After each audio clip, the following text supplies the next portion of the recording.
Shadows fall over my heart.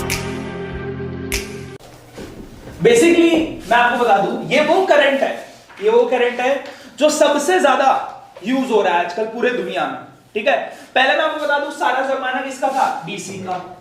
पहला ही question जो है कंपैरिजन वाला है डीसी और एसी का। ठीक है, पहला ही जो क्वेश्चन है वो डीसी और एसी में कंपैरिजन वाला क्वेश्चन दे रखा है, इसलिए थोड़ा सा हम डीसी को जान लेते हैं और थोड़ा किसको जान लेते हैं, एसी। ठीक है, आपको कहते हैं बिफोर टेस्ला, मतलब टेस्ला के आने से पहले, टेस्ला के इन्वेंशन से पहले हमेशा हम किसको यूज करते थे, ठीक है, डीसी को यूज करते थे। अब डीसी के हार्मफुल इफेक्ट क्या थे कि डीसी, अगर एक वायर है, इस वायर में हम एक ए पॉइंट लेते हैं और एक बी पॉइंट लेते हैं, सही है। तो बेसिकली क्या है, अगर ए से बी क्या आते थे, इलेक्ट्रॉन डायरेक्ट चल के आते थे, जिस वजह से वो बहुत सारी एनर्जी क्या कर देते थे, लॉस कर देते थे। डायरेक्ट इलेक्ट्रॉन को यहां से यहां डायरेक्ट क्या करना पड़ता था, ट्रैवल। डायरेक्ट करंट में एक इलेक्ट्रॉन एक पॉइंट से दूसरे पॉइंट तक डायरेक्ट क्या करेगा, ट्रैवल करेगा। पर एसी में क्या होता है कि बहुत सारे इलेक्ट्रॉन है, सारे ट्रैवल क्यों करें, ये अपनी एनर्जी इसे देता है, ये अपनी एनर्जी इसे देता है, ये एनर्जी इसे देता है, ये एनर्जी इसे देता है। आ रही है बात समझ में। तो इसके अंदर काफी ज्यादा एक इलेक्ट्रॉन, एक मान लो अगर आपका पावर प्लांट है, कहीं कहां है, एक पावर प्लांट है आपका और एक टाउन है, ठीक है। टाउन मतलब कोई भी आपका शहर हो गया, कोई भी टाउन हो गया, कोई भी गांव हो गया। तो पावर प्लांट से टाउन का 20 किलोमीटर डिस्टेंस है।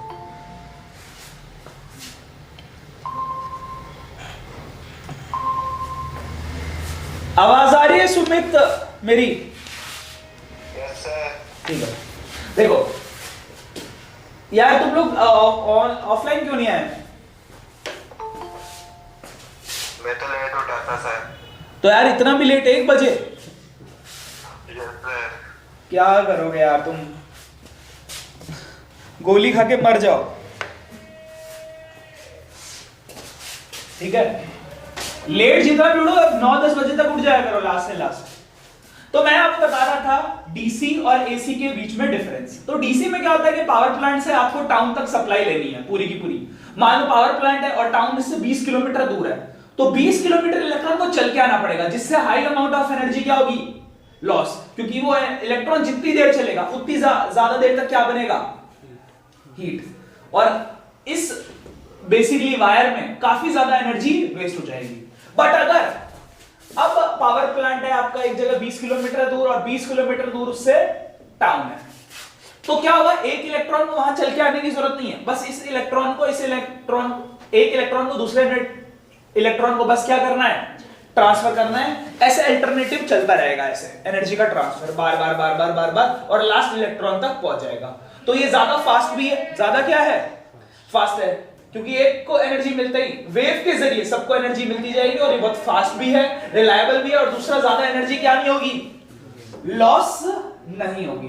पर जब मान लो एसी जब नया आया था, जब टेस्ला ने एसी बनाया गया था, तो पता है एसी को लेके सबसे ज्यादा आज तक किसी भी इन्वेंशन की इतनी बुराई नहीं हुई होगी जितनी सबसे ज्यादा किसकी हुई है, जिसको बोलते हैं ना मोस्ट, जिसे बोलते हैं ना बहुत ज्यादा हरास किया गया, एक मेंटल हरासमेंट होती है ना, वो हुई है एसी के साथ।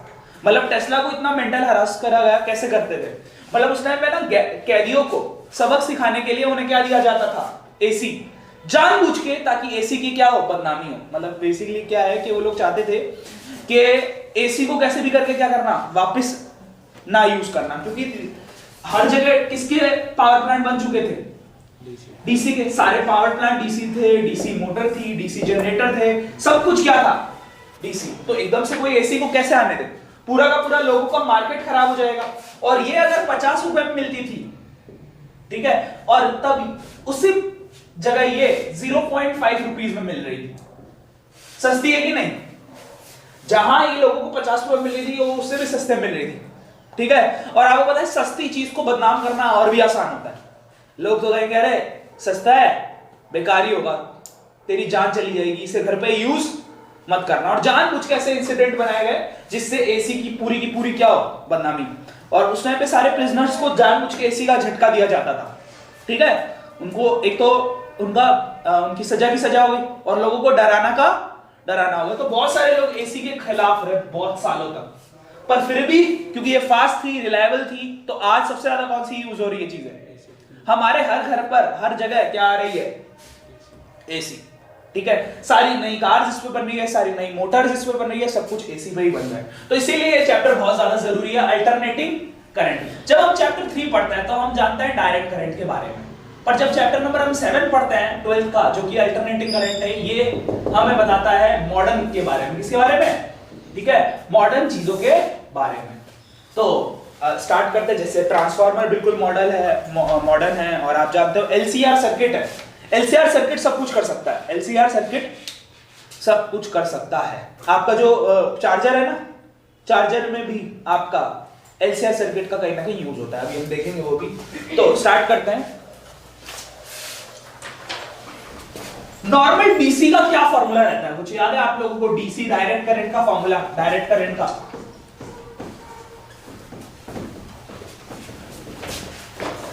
करंट का फॉर्मूला डीसी के लिए होता है सिर्फ Q by T. Q by T क्या है? ठीक है, चार्ज अपॉन टाइम। पर वहीं एसी की सबसे पहले शुरुआत होती है dQ बाय dt से। किससे? dQ by dt। आप डीसी के लिए यूज करते हैं Q बाय टी, और वहीं एसी के लिए यूज करते हैं dQ बाय dt। यहां क्या ये dQ और dt क्या समझा रहा है आपको? ठीक है, change in charge with respect to time, dQ by dt। तो AC और DC में सबसे पहला डिफरेंस तो यही आ जाता है कि ये Q बाय T है और AC में होता है dQ बाय dt। ठीक है, तो लिखते तुम एक फॉर्मूला लिस्ट बनाते चले जाना अपनी, जो जो हम सीखेंगे। ठीक है, कि मेन हम एकदम इनिशियल पॉइंट स्टार्टिंग से पढ़ते हैं, बिल्कुल कि स्टार्टिंग में कहां से डिफरेंस आया। तो DC के लिए dQ बाय T और AC के लिए dQ बाय dt। मतलब ये डिफरेंशियल फॉर्म में है, इसमें इंटीग्रेशन का भी यूज करा जा सकता है, बट इसमें कोई कुछ खास फर्क रहने वाला है नहीं।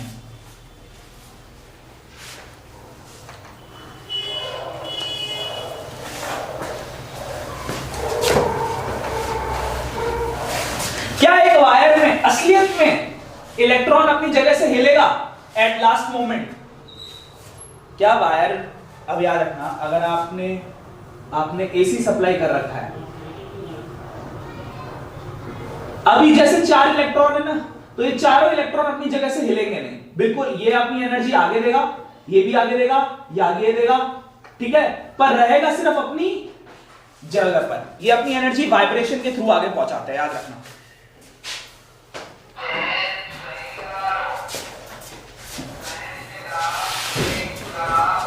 तो पीछे ले लेना।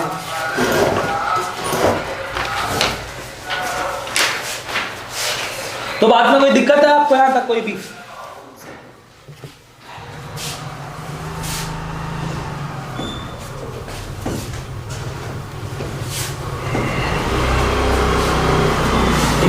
तो अल्टरनेटिंग करंट को हम लोग समझते हैं, ठीक है, कि ये एक टाइप का एनर्जी डिस्टरबेंस है। क्या है? Energy disturbance. अपने दिमाग में इस चीज को डाल लो कि alternating current is just an energy disturbance. Alternating current is a energy disturbance. Energy disturbance का मतलब क्या होता है कि बेसिकली बहुत सारे पार्टिकल एक कमरे में ऐसे ही पड़े हुए हैं। मान लो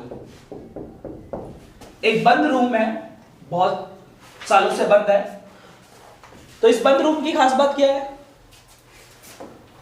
ये एक बंद रूम है, इस बंद रूम में बहुत सारे पार्टिकल है। क्या ये अपनी मर्जी से हिलेंगे या वैसे ही रहेंगे जैसे है? एक दूसरे से, गैस है तो एक दूसरे से दूर रहेगी। मान लो इस इंस्टीट्यूट को हम बंद कर दें, ठीक है, 1 महीने के लिए, और उसके बाद यहां पर देखे आए तो इसके अंदर जो डस्ट पार्टिकल है वो स्टैटिक फॉर्म में रहेंगे या वो मोशन में रहेंगे? बेसिकली वो क्या रहेंगे? वो अपनी एक फिक्स पोजीशन पर, ठीक है, ज्यादा मूवमेंट उनके अंदर नहीं होगी। क्योंकि इनके पास क्या नहीं है? कोई एनर्जी नहीं है, कोई काइनेटिक एनर्जी नहीं है। और आप पहली बार बोलोगे, क्या करोगे? इन सारे पार्टिकल्स को आप ध्यान से देखोगे, और जैसे ही बोलोगे तो ये सारे क्या करने लगेंगे? वाइब्रेट करने लगेंगे। इसीलिए आप देखते हो सबसे, अगर एक बंद रूम है और उसमें आके बंदा कोई बोलता है ना, तो उससे अपनी आवाज भी रिपीट होती है। बहुत दिनों से अगर बंद रूम है तो उस बंद रूम में क्या है, मतलब क्या ऐसा होता है? एकदम से वाइब्रेशन होती है ना, ठीक है, तो सारे पार्टिकल एकदम से हिलने लग जाता है। अगर मैं उस अंदर वाले रूम में चले जाऊं और अकेला बात करूं ना, तो मुझे अपनी आवाज बार बार रिपीट होगी। क्लियर है? पर तुम लोग बैठे हो, तो साउंड बहुत सारी एब्जॉर्ब भी हो जाएगी। तो बेसिकली एक साउंड जैसे कि एनर्जी डिस्टरबेंस होती है, साउंड को भी लोग क्या बोलते हैं, एनर्जी डिस्टरबेंस। वैसे ही अल्टरनेटिंग करंट इस टाइप, एक टाइप का क्या है, एनर्जी डिस्टरबेंस। क्या आप लोग क्या करते हो, एक वायर में इलेक्ट्रॉन पड़े हुए हैं, ठीक है, उन इलेक्ट्रॉन को वाइब्रेट करा आपने, सिर्फ क्या करा है, वाइब्रेट करा है उनको चलाया नहीं है, उनको डिस्टर्ब कर दिया। क्या कर दिया है, डिस्टर्ब। उस जरिए आपका क्या पहुंच पा रहा है, ठीक है, क्या, एनर्जी। इस सेम चीज को पता है कौन फॉलो करता है, आपने क्या बोलते हैं, ये क्या बोलते हैं, जो ये वाले फोन होते हैं ना, लैंडलाइन वाले फोन, ठीक है, उसमें भी तो एक वायर ही होता है, ठीक है, उस वायर के थ्रू आपकी साउंड ट्रैवल करती है। देखा है, अगर आप जैसे नॉर्मल फोन होते हैं हमारे, उनमें तो कोई भी क्या नहीं है, कोई भी वो नहीं है, वायर नहीं है, वायरलेस है। पर वायर वालों में क्या होता है कि हम जब बात करते हैं तो उसे वो वेव के फॉर्म में ट्रैवल करवाता है। किस फॉर्म में, आपकी जितनी भी साउंड है उसको वेव फॉर्म में कन्वर्ट करके और वो ट्रैवल करके, जिसके पास लैंडलाइन वाले के साथ क्या चक्कर है कि उसके साथ क्या होना चाहिए, ठीक है, केबल कनेक्शन होना चाहिए। अब एक बात अगर मैं आपसे पूछूं कि एक बात मेरी बात सुनना, क्या हम फोन से लैंडलाइन पे कॉल कर सकते हैं? तो ऐसा कैसे कर पा रहे हो, फोन में वायर है नहीं पर लैंडलाइन पे अब आ रही है, ऐसे कैसे?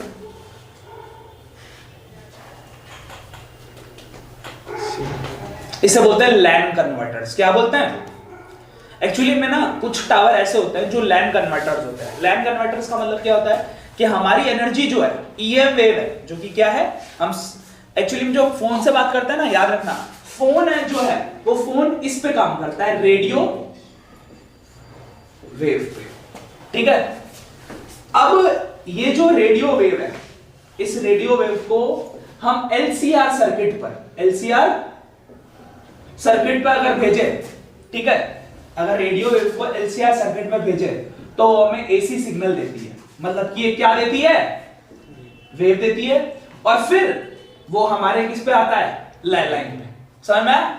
जो आपका लैंडलाइन है उस पे आप पे कॉल आता है। तो यही तो यूज है एसी का, कि आपका क्या है एक्चुअली में, अगर आप रेडियो वेव को हमने करंट में चेंज कर दिया, रेडियो वेव को करंट में चेंज कर दिया। रेडियो वेव भी एक एनर्जी डिस्टरबेंस है और एसी खुद भी एक क्या है, वेव ही तो है। अगर हम एसी को दिखाते तो ऐसे ही दिखाते हैं ना, इधर टाइम है और इधर क्या है, करंट है, और ये टाइम के साथ ऐसे क्या कर रहा है, वेव के फॉर्म में चल रहा है। इसीलिए हम क्या करते हैं कि जो हम अपने फोन से कॉल करते हैं, that is a radio wave, वो एलसीआर सर्किट पे जाती है। और ये एलसीआर सर्किट होता क्या है, ये एलसीआर सर्किट होता है बड़े बड़े टावर्स पे। अब वो टावर उसको किसमें चेंज करता है, एक एसी सिग्नल में, मतलब करंट में चेंज करता है, वेव में चेंज करता है, और फिर किसमें देता है, लैंडलाइन में। इसका उल्टा भी हो सकता है, इसका उल्टा भी चलता है। जैसे आप लैंडलाइन से नॉर्मल कॉल पे भी आजकल बात कर सकते हैं। पहले ना जब स्टार्टिंग में लैंडलाइन आते तो उसके साथ एक प्रॉब्लम थी कि लैंडलाइन टू लैंडलाइन ही कॉल होता था, लैंडलाइन टू लैंडलाइन। फिर ये भी चीज क्या हुई पॉसिबल, और इसमें भी किसका हाथ है, टेस्ला, देखा जाए तो। क्योंकि टेस्ला ने अगर एसी के बारे में नहीं बताता तो ये कन्वर्जन नहीं हो पाता, सिर्फ लैंडलाइन टू लैंडलाइन ही लाइफ में कॉल होती, ठीक है। तो याद रखना, एनर्जी डिस्टरबेंस जो होता है वायर्स में वो होता है अल्टरनेटिंग करंट, और नॉर्मल दुनिया में जो हम ये फोन से बात करते हैं वो क्या होती है, रेडियो वेव। दोनों बातें याद रखना है, ठीक है। और बीच में ये जो सर्किट है एलसीआर सर्किट, ये बहुत इंपॉर्टेंट रोल प्ले करता है। आज का हमारा मेन यही मकसद है, एलसीआर सर्किट को बहुत अच्छे से समझना। क्लियर है, समझ रहे हो ना एलसीआर सर्किट कितना इंपॉर्टेंट है हमारे लिए।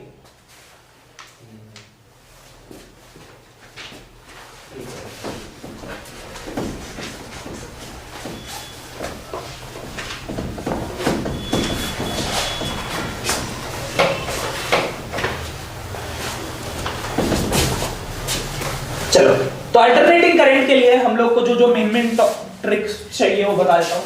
सबसे पहले हमें ये चाहिए I is equal to I not sine omega T.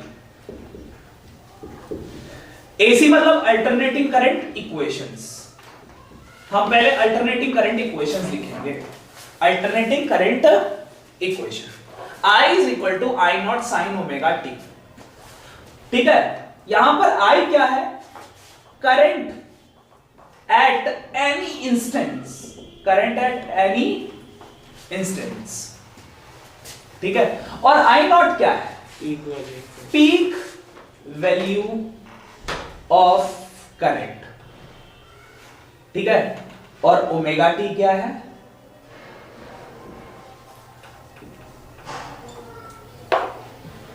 Angle.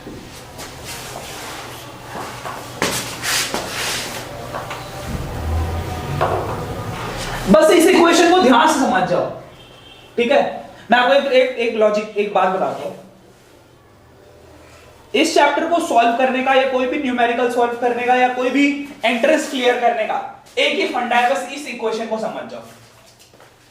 यही इक्वेशन बहुत मेन है, बस इस चैप्टर में पूरी यही इक्वेशन बहुत मेन है। बाकी और भी बहुत सारे फॉर्मूला हैं, बट ये इक्वेशन क्यों मेन है मैं बता देता हूं। इसका ना आपको दिल से समझना है क्या चक्कर है, पूरा चक्कर चल क्या रहा है, सही है।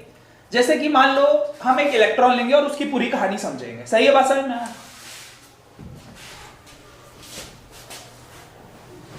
एक वायर है जिसमें 3 ही इलेक्ट्रॉन है। कितना है? 3 इलेक्ट्रॉन, ठीक है। 1 इलेक्ट्रॉन, 2 इलेक्ट्रॉन, 3 इलेक्ट्रॉन। एक वायर में हम 3 ही लेकर चलते हैं, मान लो इलेक्ट्रॉन, सही है। मुझे बताओ ये इलेक्ट्रॉन कितना आगे जा सकता है और इतना पीछे आ सकता है? सेम ये वाला इलेक्ट्रॉन भी, ये पहला इलेक्ट्रॉन है, ये दूसरा इलेक्ट्रॉन इतना आगे आ सकता है, इतना पीछे आ सकता है। और जो तीसरा इलेक्ट्रॉन है, ठीक है, अब बताओ ये आगे जाके इसको टक्कर मारेगा, वो उसको टक्कर मारेगा। अब जाहिर सी बात है, हम लोगों ने एक चीज पढ़ी है, कंजर्वेशन ऑफ मोमेंटम, जो कहता है कि अगर आपने इलेक्ट्रॉन को ये आगे टक्कर मारा है तो ये खुद तो आगे जाएगा और इसको पीछे कर देगा।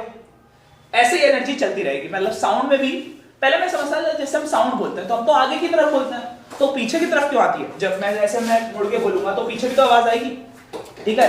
मान लो ऐसे भी करके बोल रहा हूं तो वापस पीछे क्यों आती है? कुछ लोग बोलते हैं रिफ्लेक्शन। क्या? रिफ्लेक्शन से भी ज्यादा जो पार्टिकल आगे गया ना वो टकरा के पीछे भी आता है, ठीक है। यही तो होता है कंजर्वेशन ऑफ मोमेंटम। क्या मोमेंटम जब ट्रांसफर करते हो तो एक बॉडी का आपको मोमेंटम मिलता रहता है। तो बेसिकली एक इलेक्ट्रॉन का एक लिमिट है, ठीक है।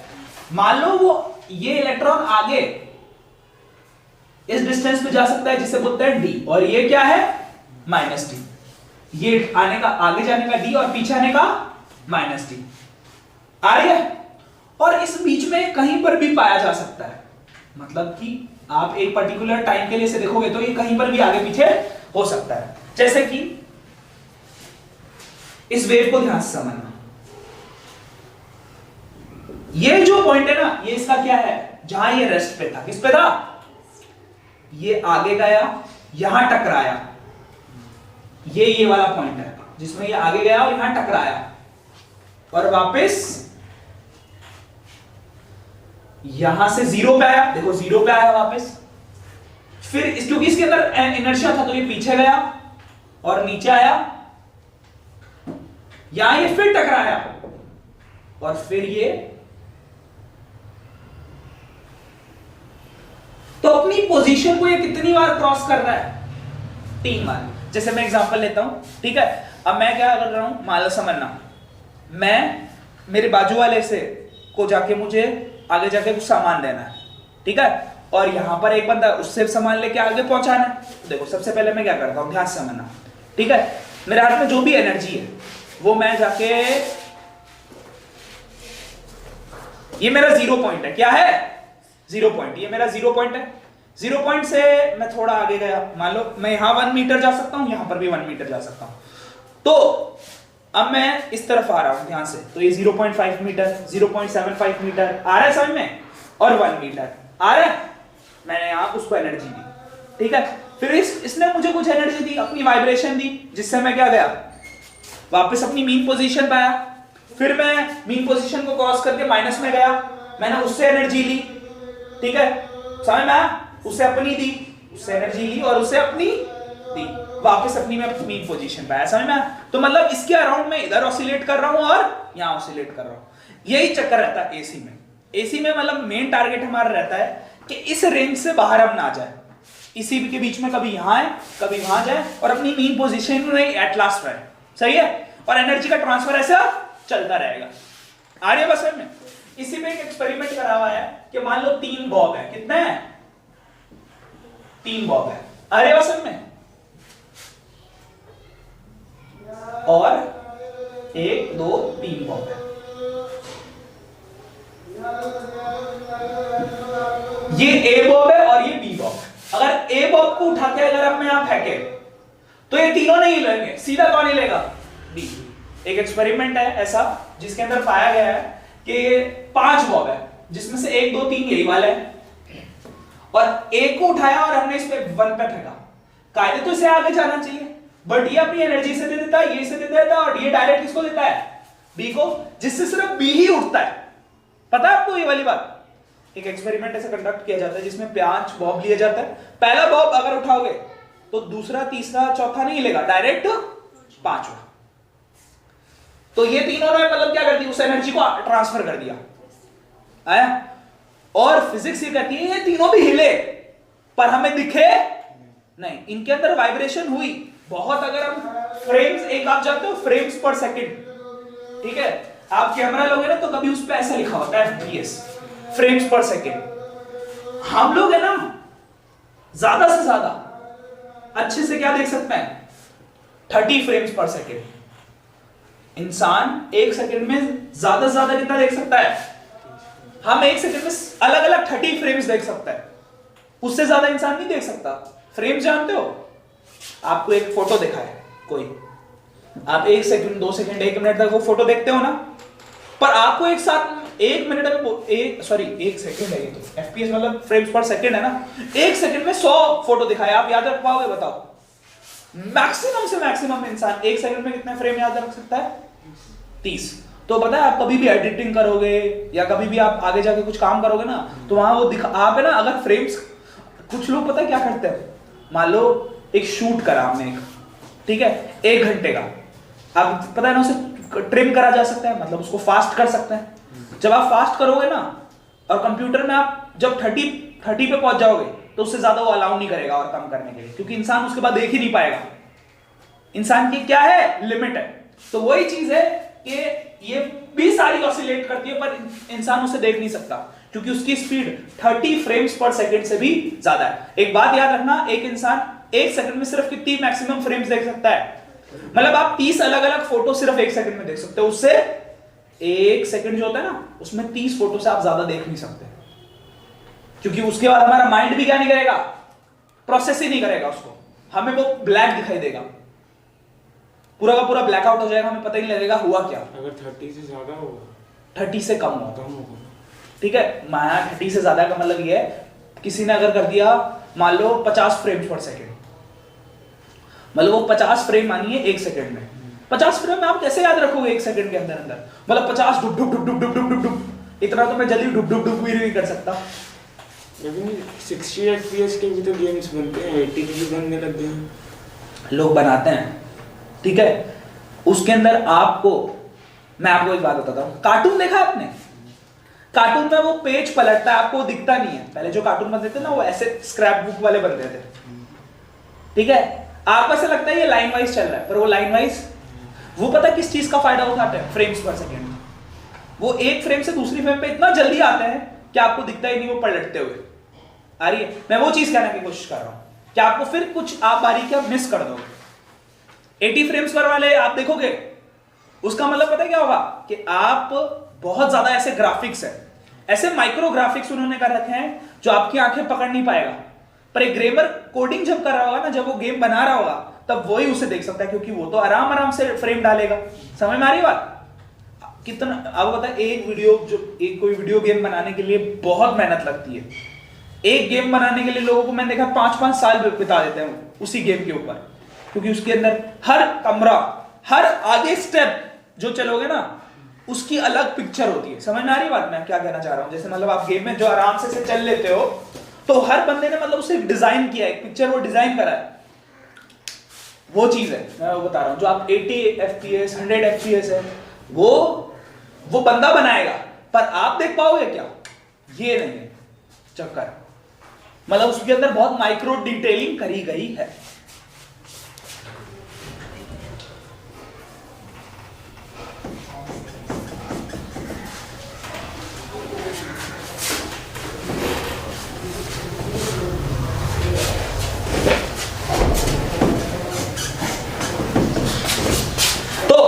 ये क्या है आई नॉट आपका पीक करंट। अब मैं आपसे करंट की वेव बनाता हूं। क्या बनाता हूं?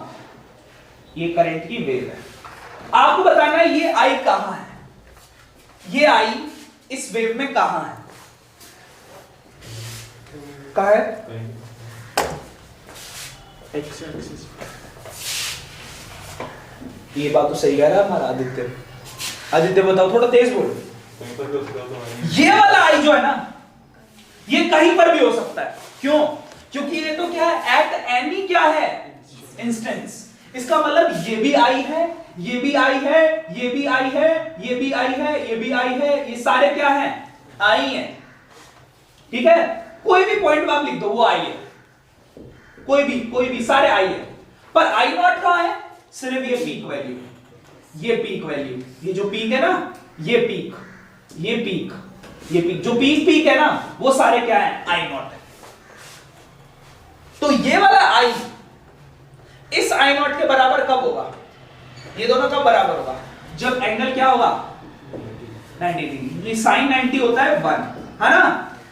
तो I is equal to I not. इसका मतलब यहां पर आई नॉट बिकम आई, जिस टाइम पे एंगल क्या होगा, 90 डिग्री। आ रहे वसन में एक छोटी सी वीडियो है, बहुत छोटी सी मैंने वीडियो बनाई थी 10 मिनट की, जिसके अंदर मैंने बताया था कि आप 360 तक एंगल कभी भी निकाल सकते हो।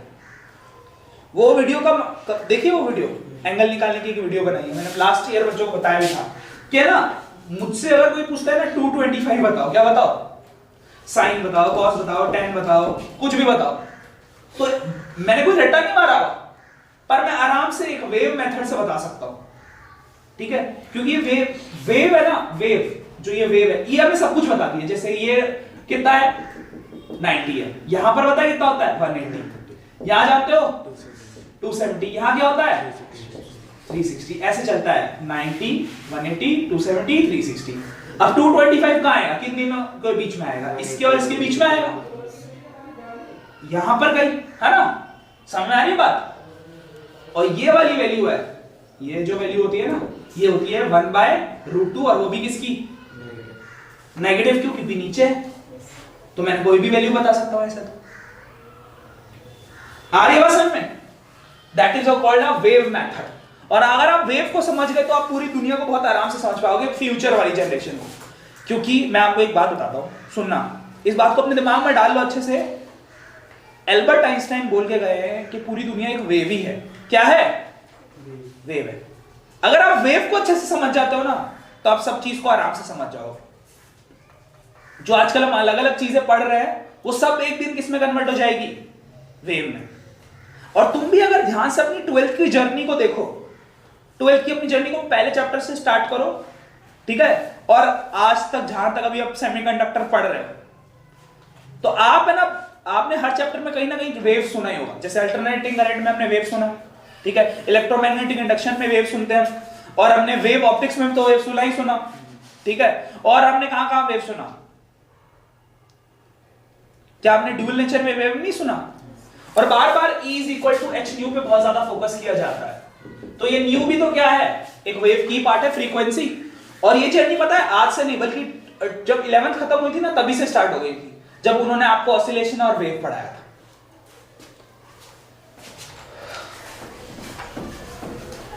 और आगे आने वाले जितने भी फिजिक्स पढ़ोगे ना, आने वाली वो सारी जो है, वो क्वांटम फिजिक्स, लेजर फिजिक्स, वो सारी वेव पर ही डिपेंड करेगी। तो याद रखना, ये पीक करंट है, ये क्या है, ये तो कुछ भी हो सकता है, ये तो कुछ भी हो सकता है। ये इसका होना किस पे डिपेंड करेगा, इस एंगल पे, ओमेगा पर और टी पे, ओमेगा और टी पे। ओमेगा को लोग क्या बोलते हैं, एंगुलर फ्रीक्वेंसी, और टी क्या होता है आपका, टाइम, जो भी आप जिस टाइम पर आपको।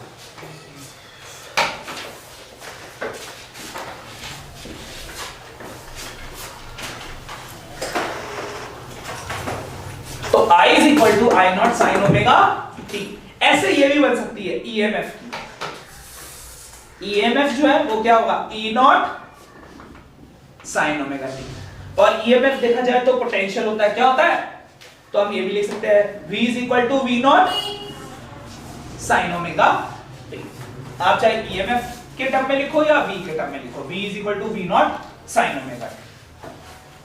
ये एसी की जनरल इक्वेशन होती है। ये एसी की क्या होती है, जनरल इक्वेशन, I वाली, E वाली और V वाली।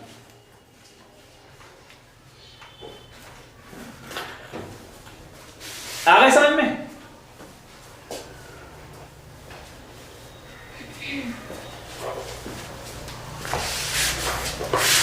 इस वर्ड को बहुत कम इस दुनिया में लोग हैं जो इस वर्ड के बारे में अच्छे से जानते हैं, फेज। जी आप जानते हो फेज के बारे में, what is phase?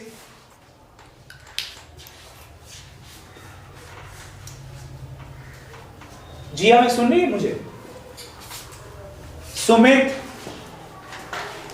Phase phase phase phase, एक होता है फेज और एक होता है फेज डिफरेंस। फेज डिफरेंस हटाते हैं, सिर्फ फेज पे आते हैं। फेज क्या है? फेज ये होता है, मैंने बोला था करंट एट एनी इंस्टेंट, एक वर्ड बताया था ना।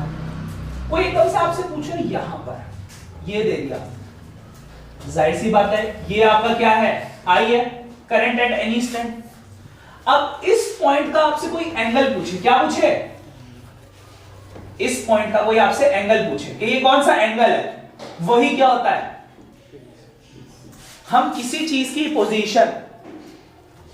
की पोजीशन जो है पहले किस में बताते थे, मीटर्स में, पर वेव की क्या आप पोजीशन मीटर्स में बता सकते हो?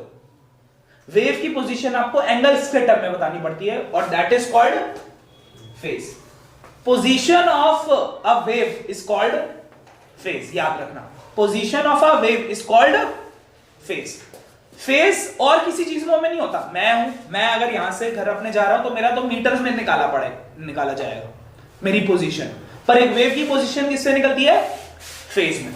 और फेज डिफरेंस क्या है, जिसमें दो वेव एक साथ चल रही है, मान लो दो वेव ऐसे देख रहे हो, एक वेव और है, एक वेव के ऊपर एक और वेव है, तो ये वाली अलग फेज पे है और इसी सेम टाइम पे ये वाली वेव अलग फेज पे है और वो वाली फेज अलग पे, और ये जो दोनों का डिफरेंस है that is called phase difference.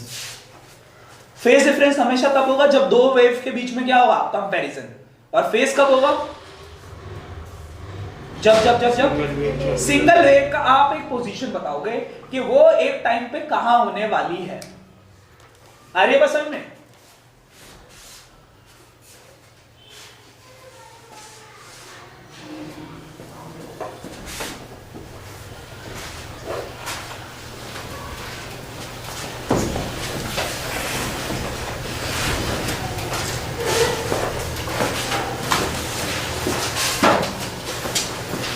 ठीक है, एक चीज जैसे मैं तुम्हें बताता हूं, चाहे कोई बंदा कॉमर्स से हो, चाहे बंदा कोई साइंस से हो, कोई बंदा आर्ट से हो, ह्यूमन का जो बेसिक क्या बोलते हैं एग्जिस्टेंस है, सबका जो सर्वाइवल है वो तो सेम ही है ना सबका। मतलब बेसिकली देखा जाए तो सबका खाना जो हम खाते हैं, खाने का तरीका नहीं बल्कि खाना, ठीक है, बेसिकली क्या बोलते हैं आपका दूसरा कपड़े पहनना, ये वो सब कॉमन चीज है बहुत सारी ऐसी ह्यूमन में। तो एक चीज मैंने ऐसा देखा है कि अगर एक सर्वे करें जिसमें हम ये लोगों से पूछें, ठीक है, एक सर्वे करते हैं हम लोग, ठीक है, जिसमें हम लोगों से ये पूछें कि दो मूवीज चलेगी आपके सामने, ए और बी। एक मूवी ये चलेगी जो आपकी हिस्ट्री पे होगी, किस पे होगी, हिस्ट्री जाते जो हो गया, ठीक है, जिसमें आपको हिस्ट्री के बारे में बताया जाएगा। और सेम टाइम पे हम पूछे उन्हीं बंदों से बी पॉइंट पे कि एक मूवी ऐसी होगी जो आपको पता है स्पेस का टूर करवाएगी और, ठीक है, हमारे जैसे और अलग अलग प्लैनेट्स पे जो एलियंस है, ठीक है, उनको दिखाएगी वो, ठीक है, आर्यवासन में, और आगे आने वाले हमारा भविष्य कैसा होगा, ठीक है, उसके ऊपर बेस्ड होगी। जाहिर सी बात है। तो ज्यादा परसेंटेज क्या है कौन सी मूवी देखने का, बी वाली, क्योंकि हर कोई पता है क्यूरियसनेस होती है, पास्ट में कभी क्यूरियोसिटी नहीं होती। क्यों नहीं होती पास्ट में क्यूरियोसिटी? वो तो हो गया ना। फ्यूचर में हर किसी को क्या है? क्यूरियोसिटी। इसका एक एग्जांपल लेते हैं। एक रूम में अगर एक एस्ट्रोलॉजर आए, ठीक है, और मैं उसके साथ उसके 5 फंटर लाऊं जो आते उसके पैर में छूने लगे, घड़ी वड़ी पहन के आए, समय में गाड़ी उनके पास, पांचों के सब पास लंबा नहीं, हालांकि एक ही दिन किराए पे लिया उन्होंने, समझ में आ रही है? वो कहे महाराज जी आपके कारण मैं आज ये देखो गाड़ी ले पाया। गाड़ी असली है, एक दिन किराए पे लाया। देखना हम माहौल वैसे सेट कर रहे हैं, ठीक है, गाड़ी किराए पे, उनके कपड़े किराए के, ठीक है, बंदे ही पूरे के पूरे किराए के, और वो एकदम से ऐसे करेंगे भगवान अब तो मैं नंबर 1 भी बन जाऊंगा पूरी वर्ल्ड का। वो तो है कुछ भी नहीं, पर हमने ऐसा एटमॉस्फेयर क्रिएट कर दिया। और उस महाराज जी को हम बहुत ज्यादा ऐसे मतलब 2-4 और उसको यार हम तो आपको जानते हैं, ये वो आ रहे बस में, आप तो गुफाओं से आए हो, लाइक दैट। आप जो फ्यूचर बताते हो 100% सही होता है। तो बताओ कौन कौन उस रूम में बंदा इंटरेस्टेड होगा अपना फ्यूचर जानने के लिए? बहुत सारे लोग ऐसे होंगे जो जाके उससे शायद पूछे भी ना, पर इंटरेस्टेड पक्का होंगे, क्योंकि यार ओ भाई साहब उनके पास गाड़ी वाड़ी सब कुछ आ गया, हम लोग साले ऐसे ही नल्ले बैठे हुए, हमें भी तो चाहिए। अगर वो अपनी कीमत 1000 रुपए भी रखेंगे ना, और लोग कहेंगे आप तो सटीक बताते हो, तो लोग 1000 रुपए भी वहां वेस्ट करने के लिए क्या हो जाएंगे? तैयार। और मैक्सिमम लोग करेंगे, ठीक है, हम बकायदा अपॉइंटमेंट देंगे और लोग और ज्यादा हो जाएंगे, यार हमारी अपॉइंटमेंट मिल जाए, जल्दी मिल जाए, ठीक है, 500 रुपए दो, आज की अपॉइंटमेंट लो। अरे इस तरीके से समझ में आया? ये एक समझना, एक फ्यूचर जो है ये कॉमन टॉपिक है। और जो फेज है ना वो किससे रिलेटेड है? फ्यूचर और किससे? टाइम से रिलेटेड। जैसे कि एक वेव जितनी आगे, अब करंट और वेव आगे ऐसे बढ़ते रहते हैं ना, तो हम फेज से उसकी क्या प्रिडिक्ट कर सकते हैं? फ्यूचर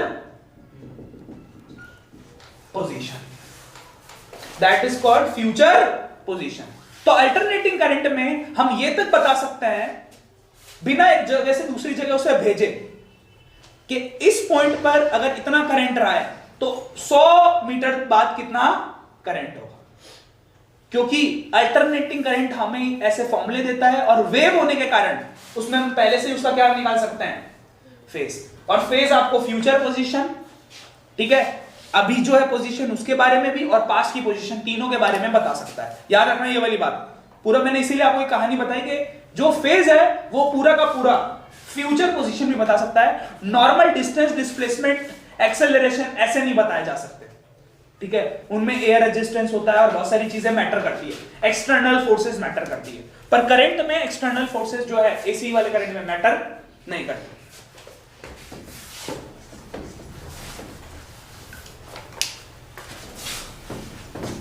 अब फटाफट समझना, देखो मैंने तीनों आपको बात बता दी। बात अब एक होता है आई इज कौन, क्या है इसमें? इंस्टेंटेनियस। पर एक आई होता है जो कि होता है आरएमएस। क्या होता है? आरएमएस, ठीक है, और ये होता है पीक वैल्यू, जानते हो ना, पीक वैल्यू ऑफ करंट। हमें एक ऐसा करंट चाहिए जो कंपैरिजन कर सके एसी और डीसी में। याद रखना, हमें एक ऐसा भी करंट चाहिए जो कंपैरिजन कर सके एसी और डीसी में।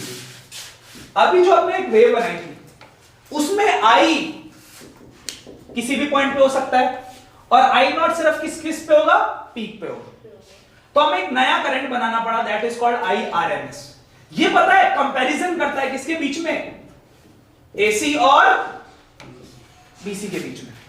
आप मान ला आई आरएमएस जो होता है ना, रूट मीन स्क्वायर वैल्यू। क्या होती है? Root mean square value. ये एक ऐसा करंट है, इकलौता ऐसा करंट है जो इन दोनों के बीच में रिलेशन बिठा सकता है। क्या बिठा सकता है? इसीलिए आप याद रखना, इस चैप्टर में सबसे ज्यादा जो वर्ड यूज होता है वो क्या होता है? आई आरएमएस। क्योंकि चीजें करंट, जब चीजों को करंट मिलता है वो मिलता है किसमें? एसी में। और चीजों को चलने के लिए क्या चाहिए? डीसी। चीजें उसे कन्वर्ट करती है डीसी में। तो इन दोनों के कन्वर्जन के लिए हमने ये करंट बना रखा आई आरएमएस। याद रखना, रूट मीन स्क्वायर। इसकी डेफिनेशन भी जब पढ़ेगा ना कभी, आई आरएमएस की डेफिनेशन पढ़ना रूट मीन स्क्वायर की, तो आपको पता लगेगा कि ये उतना ही करंट होता है जितना सेम डीसी में चाहिए होगा, ठीक है, और एट द सेम टाइम उतना ही एसी में चाहिए होगा। ये वही करंट होता है जो बीच का एक क्या होता है, एवरेज मत बोलना इसे कभी, कॉमन बोलना। क्या मिलना, कॉमन अलग होता है, एवरेज अलग होता है। एवरेज होता है कि आप ही जर्नी का आपके एवरेज मार्क्स, एवरेज होता है वो एक ही बंदे का होता है। और कॉमन क्या होता है, बहुत सारी चीजों, दो या दो से ज्यादा लोगों में कॉमन जो बातें होती है उनके लिए होता है। तो मैं अभी आपको आई आरएमएस बताऊंगा, उसके बाद आई एवरेज बताऊंगा, दो बताऊंगा बातें समझना। आई आरएमएस जो है उसका फॉर्मूला होता है आई नॉट बाय √2। वैसे ही वी आरएमएस क्या होगा, वी नॉट बाय √2। ये लिख लो पहले तो आप फॉर्मूला। आरएमएस आपको कॉमन चीजें बताता है एसी और डीसी में होने वाली कुछ कॉमन फैक्टर्स के बारे में।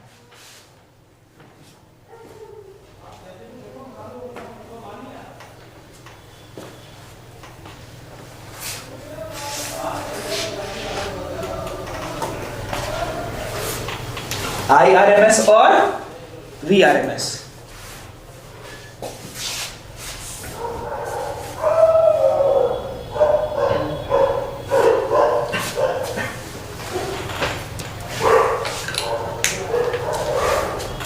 इसकी डेफिनेशन में पढ़ोगे ना तो ऐसा बोलेंगे कि हमने एसी लिया, पहले क्या लिया, एक एसी डिवाइस ली, फिर हमने डीसी डिवाइस ली और दोनों में IRMS डाला, ठीक है, और दोनों में सेम हीटिंग इफेक्ट हुआ। क्या हुआ, इसके डेफिनेशन में एक वर्ड आता है हीटिंग इफेक्ट का, तो वो इसीलिए आता है कि ये दोनों में क्या रहता है, कॉमन रहता है आरएमएस। अब लेते हैं आई एवरेज। क्या लेते हैं, कोई आपसे पूछे एक वेव का एवरेज करंट कितना होता है, बताओ। एक वेव का एवरेज करंट कितना होता है, जितना प्लस में गई उतना ही माइनस में गई, क्या होता है, for a full cycle, for a full cycle. और I RMS sorry I average एक होता है 2I0 by root by not by pi, 2I0 by pi. ये होता है फॉर किसके लिए, हाफ साइकिल। मतलब इतने का एवरेज निकालोगे ना तो वो ये होगा, पूरे का तो क्या होगा, सिर्फ इतने का हम एवरेज निकालेंगे ना। अब देखो कुछ इसमें ऊपर गया, कुछ इसमें नीचे आया, एवरेज कितना मिला वो ये है। और फुल साइकिल का तो आपको बताइए 0 हो गया। आ रही है समझ में, आ रही है समझ में। इस चीज का एवरेज, इस पूरे का करंट का एवरेज ये होता है 2I0 बाय पाई। आ रही है समझ में, लिखा। पर ये एक ही वेव के लिए, ये कोई कंपैरिजन नहीं है, ये कोई कंपैरिजन। और IRMS क्या था, एक कंपैरिजन था। लिखा लिखा लिखा।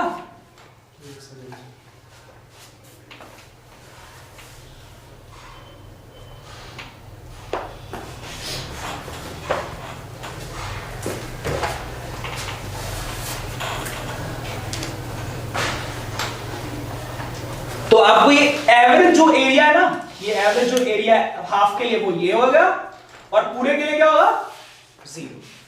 चलो अच्छी बात है।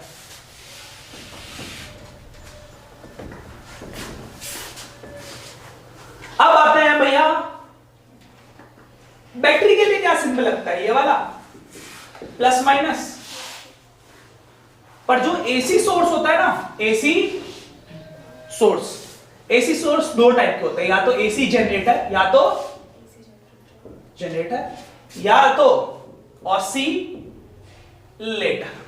क्या होता है, ऑसिलेटर कुछ नहीं होता, बार बार प्लस माइनस चेंज करता रहता है। एक बैटरी का प्लस माइनस चेंज करता रहता है। जैसे कि मान लो मैंने यहां प्लस लगा दिया तो इलेक्ट्रॉन तो प्लस की तरफ ही जाएगा, है ना, ऑलवेज प्लस की तरफ जाता रहेगा इलेक्ट्रॉन। पर मान लो अब इलेक्ट्रॉन को कंफ्यूज करूं, क्या करूं, यहां पहले प्लस दिखाऊं तो वो इधर जाएगा, उतनी देर में यहां क्या कर दूं, माइनस, तो वो उस तरफ जाएगा। आ रही है, अब समझ में आ रही बात। पहले यहां प्लस था तो इधर गया, एकदम से यहां माइनस हो गया तो उससे भागा, फिर प्लस करा तो इधर आया, फिर दूर गया। इस चीज को क्या बोलते हैं, ऑसिलेटर। अगर आप बैटरी पर ही ऑसिलेटर लगा दो तो वो बार बार क्या करता रहेगा, प्लस माइनस चेंज करता रहेगा। क्या तो ये तो स्टॉपिंग पोटेंशियल की तरह हो गया ना, उसमें भी तो ये होता है स्टॉपिंग। वही इसने सही चीज पकड़ी है।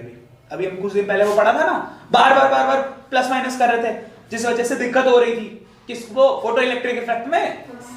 तो या तो एसी जनरेटर लो या क्या लो, ये दो एसी सोर्स होते हैं, ये दोनों एसी सोर्स होता है। अब एसी सोर्स का सिंबल क्या होता है, एक आपको ऐसे गोल बनाना है और उसके अंदर एक वेव दिखानी है। क्या दिखानी है, वेव। अब मैं इस एसी सोर्स को किससे जोड़ने वाला हूं, द ग्रेट कैपेसिटर से, जो कि हमने लास्ट क्लास में पढ़ा था, द ग्रेट कैपेसिटर। अब हम दी ग्रेट कैपेसिटर को अगर बैटरी से जोड़ते हैं तो आपको पता है क्या होता है, इसका एक साइड पूरा क्या हो जाता है, प्लस, और एक पूरा साइड, और बीच में ये चार्ज क्या कर लेता है, स्टोर। एक तरफ प्लस और एक तरफ माइनस, और चार्ज स्टोर कर लेता है।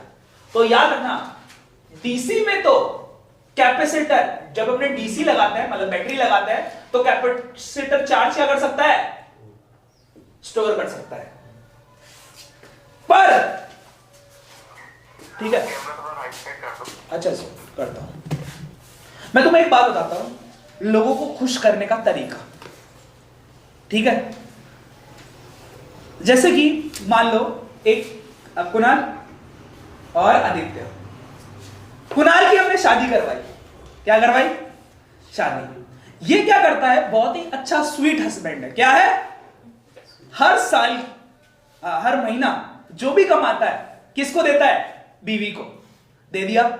बीवी खुश रहेगी कि नहीं, भैया पैसे स्टोर कर रही है, वो अपनी कभी के वो लाएगी गोल्ड लाएगी, कभी सिल्वर लाएगी, कभी डायमंड लाएगी, खुश रहेगी कि नहीं।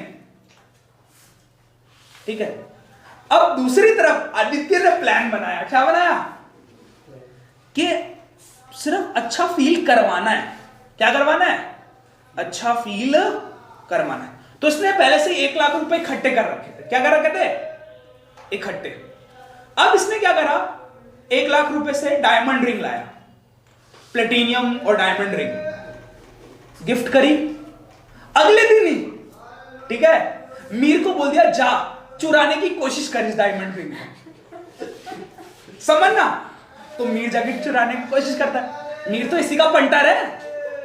ठीक है, इसने अपनी बीवी के दिमाग में खौफ डाल दिया कि तुम इतने पैसे मत रखा करो, रखोगी चोरी हो जाएंगे, हो सकता है तुम्हारे मर्डर उडर हो जाए। आ रही है, तो मैं तुम्हें जो भी पैसे दूंगा तुम मुझे दे देना। ठीक है, मैंने एक बढ़िया अकाउंट खुलवा दिया ऐसी कंपनी में जहां कोई चोरी नहीं होगा। ठीक है, अब वो कह रही मेरी अकाउंट में करवा दो जमा, वो भी तो शानी है, लड़कियों को पागल समझा है नहीं। वो कह रहे अरे यार तेरे पास क्रेडिट कार्ड होगा, डेबिट कार्ड होगा, पासबुक होगी, चेक होगी, तेरे को मार के साइन भी तो करवा सकता है। हाँ यार मेरी जो जान को खतरा है। तो इसने कहा पूरा माहौल सेट कर दिया, मतलब उसकी जान को ही खतरा है, मतलब वो अपने पास 1 रुपए भी नहीं रख सकती, उसकी 1 रुपए रखने पर उसकी जान को खतरा है। तो ऐसा पूरा माहौल सेट कर दिया। अब ये क्या करता है, हर महीने पैसे देता है अपनी बीवी को, और अगले दिन ही कहता है चलो आज जमा करवा देता हूं। अरे सारे पैसे दिए भी और ले भी लिए, बीवी को अच्छा भी फील हुआ, अरे मेरा हस्बैंड तो कितना पैसा देता है। ठीक है, पर उसके पास है क्या कुछ, 50 साल बीत गए इसके साथ, अभी भी वो क्या है। अब जो बंदा इतने काम कर सकता है वो एक दिन ये बोल देगा अरे मेरी बैंक को मुझे ही लूट लिया पर तेरा हस्बैंड बच गया, तेरा सुहाग अभी भी जिंदा है। तो कहेगी चलो कुछ तो बच गया। दैट ये एक टेक्निक होती है जिसमें सामने वाले को लग रहा है कि मेरे साथ अच्छा हो रहा है, पर उसके साथ कभी भी अच्छा नहीं होता है। इसकी बीवी से छोड़ के जा सकती है क्योंकि उसके पास तो पैसा है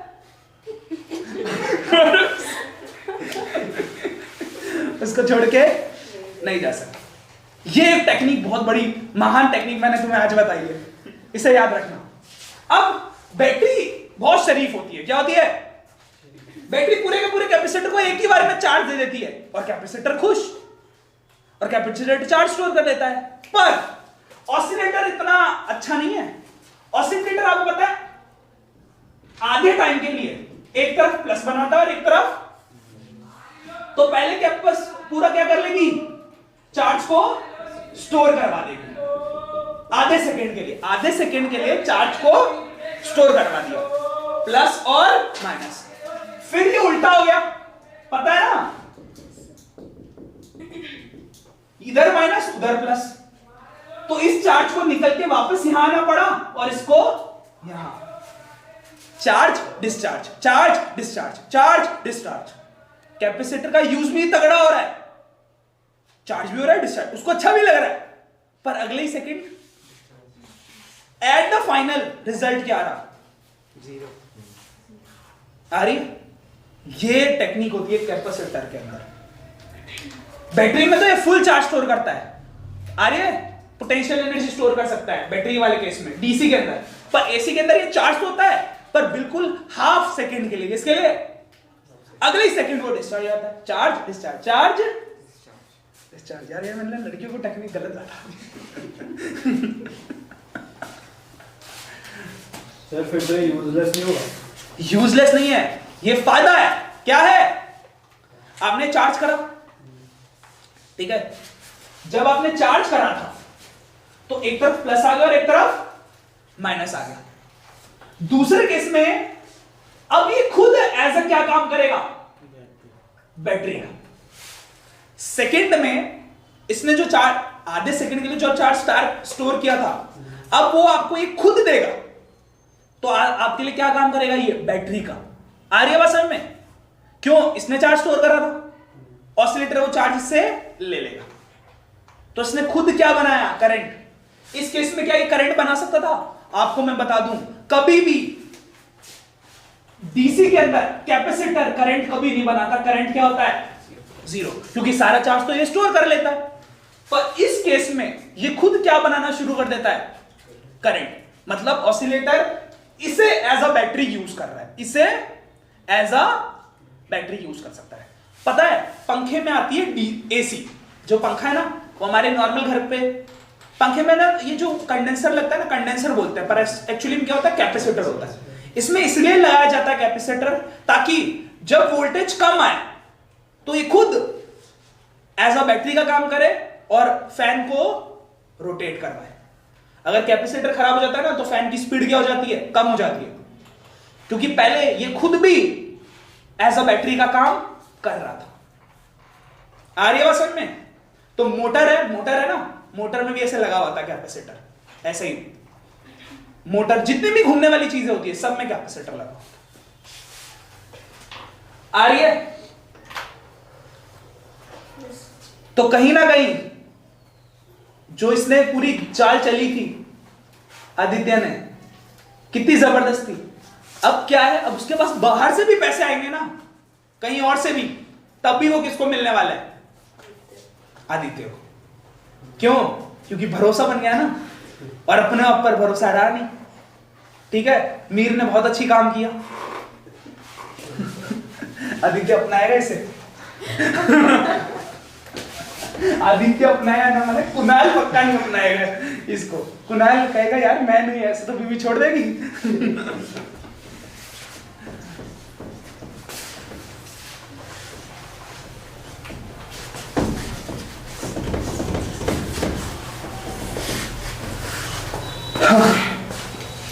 तो ये इस चीज को अब देखना, हमें ना करंट की इक्वेशन नॉर्मल वाली ये थी, पर अब किसके लिए बनाने वाले हैं, कैपेसिटर के लिए। कैपेसिटर के लिए करंट की इक्वेशन होती है I is equal to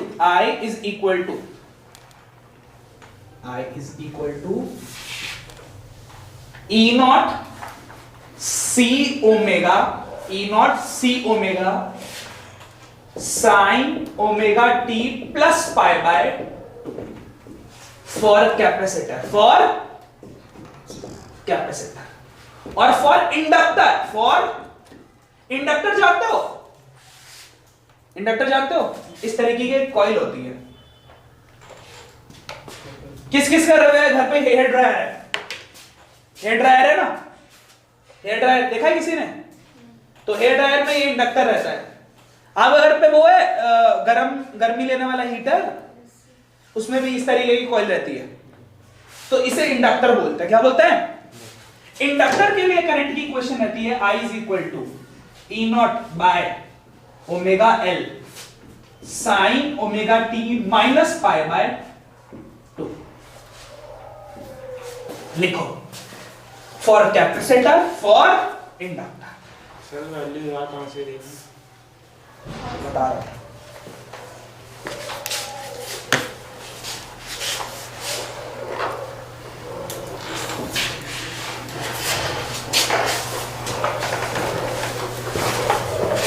sir इस इंडक्टर का यूज क्या होता है? इंडक्टर का यूज क्या होता है? जैसे कैपेसिटर चार्ज स्टोर करवाता है, वैसे ही इंडक्टर का यूज मैग्नेटिक फील्ड को स्टोर करने के लिए। किसके लिए? टेस्ला है, मैग्नेटिक फील्ड पे चलती है वो, क्योंकि टेस्ला यूनिटी किसकी होती है? मैग्नेटिक फील्ड की। और मैग्नेटिक फील्ड कहां स्टोर होगी? इस कॉइल के अंदर, इस इंडक्टर के अंदर।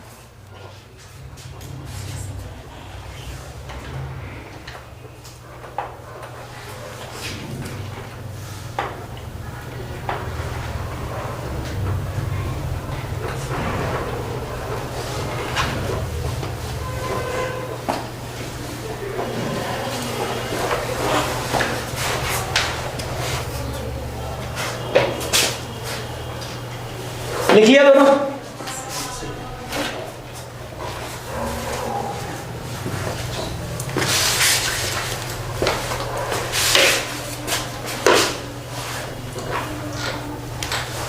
आगे बढ़े हम? चलो, कैपेसिटर ऐसे दिखता है और इंडक्टर। अब मैं ना देखो, वैसे तो ये दोनों डेरिवेशन से आती है। किससे आती है? पर मैं आपको उससे एक आसान तरीका बताता हूं। क्लियर है? I नॉट की जगह ये पूरा है, I नॉट की जगह ये पूरा है। यहां सिर्फ ओमेगा टी है, यहां ओमेगा 2 प्लस क्या है? पाई बाय 2। नॉर्मल एसी सर्किट में तो सिर्फ ओमेगा टी होता है, पर कैपेसिटर में आता है प्लस पाई बाय 2 और इंडक्टर में क्या आता है? Minus pi by 2। इसका मतलब मैं बताता हूं क्या होता है कि जब हम एसी कैपेसिटर पे लगाते हैं तो कैपेसिटर हमारे लिए काम करता है या हमें कैपेसिटर के लिए काम करना पड़ता है? अभी मैंने तुम्हें पूरी कहानी समझाई, जिसमें हमने कैपेसिटर में एसी दी बार बार, जिससे वो हमें क्या दे रहा था? उल्टा करंट दे रहा था। आ रही है? हमें जब जरूरत थी तब हमें करंट दे रहा था। तो इसका मतलब है वो हमसे आगे है या हमसे पीछे? हमें सपोर्ट करने वाला हमसे आगे होता है या पीछे? आगे। जाहिर सी बात है, हमें ध्यान समझना, सपोर्ट का मतलब यहां पर क्या है? फाइनेंशियल सपोर्ट से बना।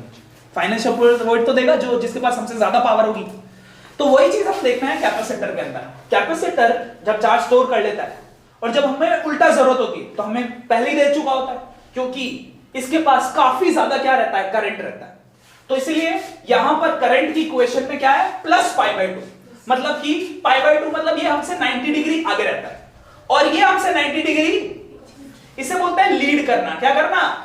और इसे बोलते हैं लैग करना। हमेशा याद रखना, इंडक्टर जो है वो क्या करता है? लैग करता है। कैसे? जैसे कि पता है, मैं आपको एक बात बता देता हूं, सुनना मेरी बात। कैपेसिटर तो उल्टा हमसे हमें चार्ज देता है, पर इंडक्टर जो है ना, वो हम जितना भी करंट देता है उसे मैग्नेटिक फील्ड के फॉर्म में स्टोर कर लेता है। इंडक्टर को हम जितना भी चार्ज देंगे, ठीक है, या जितना भी करंट देंगे, वो पहले उसे किस फॉर्म में स्टोर कर लेगा? जब उसकी मैग्नेटिक फील्ड स्टोर हो जाएगी उसके बाद वो हमारे लिए काम करेगा। आ रही है? मतलब हमसे लैग करेगा। क्या करेगा? लैग। आ रही है समझ में? डन।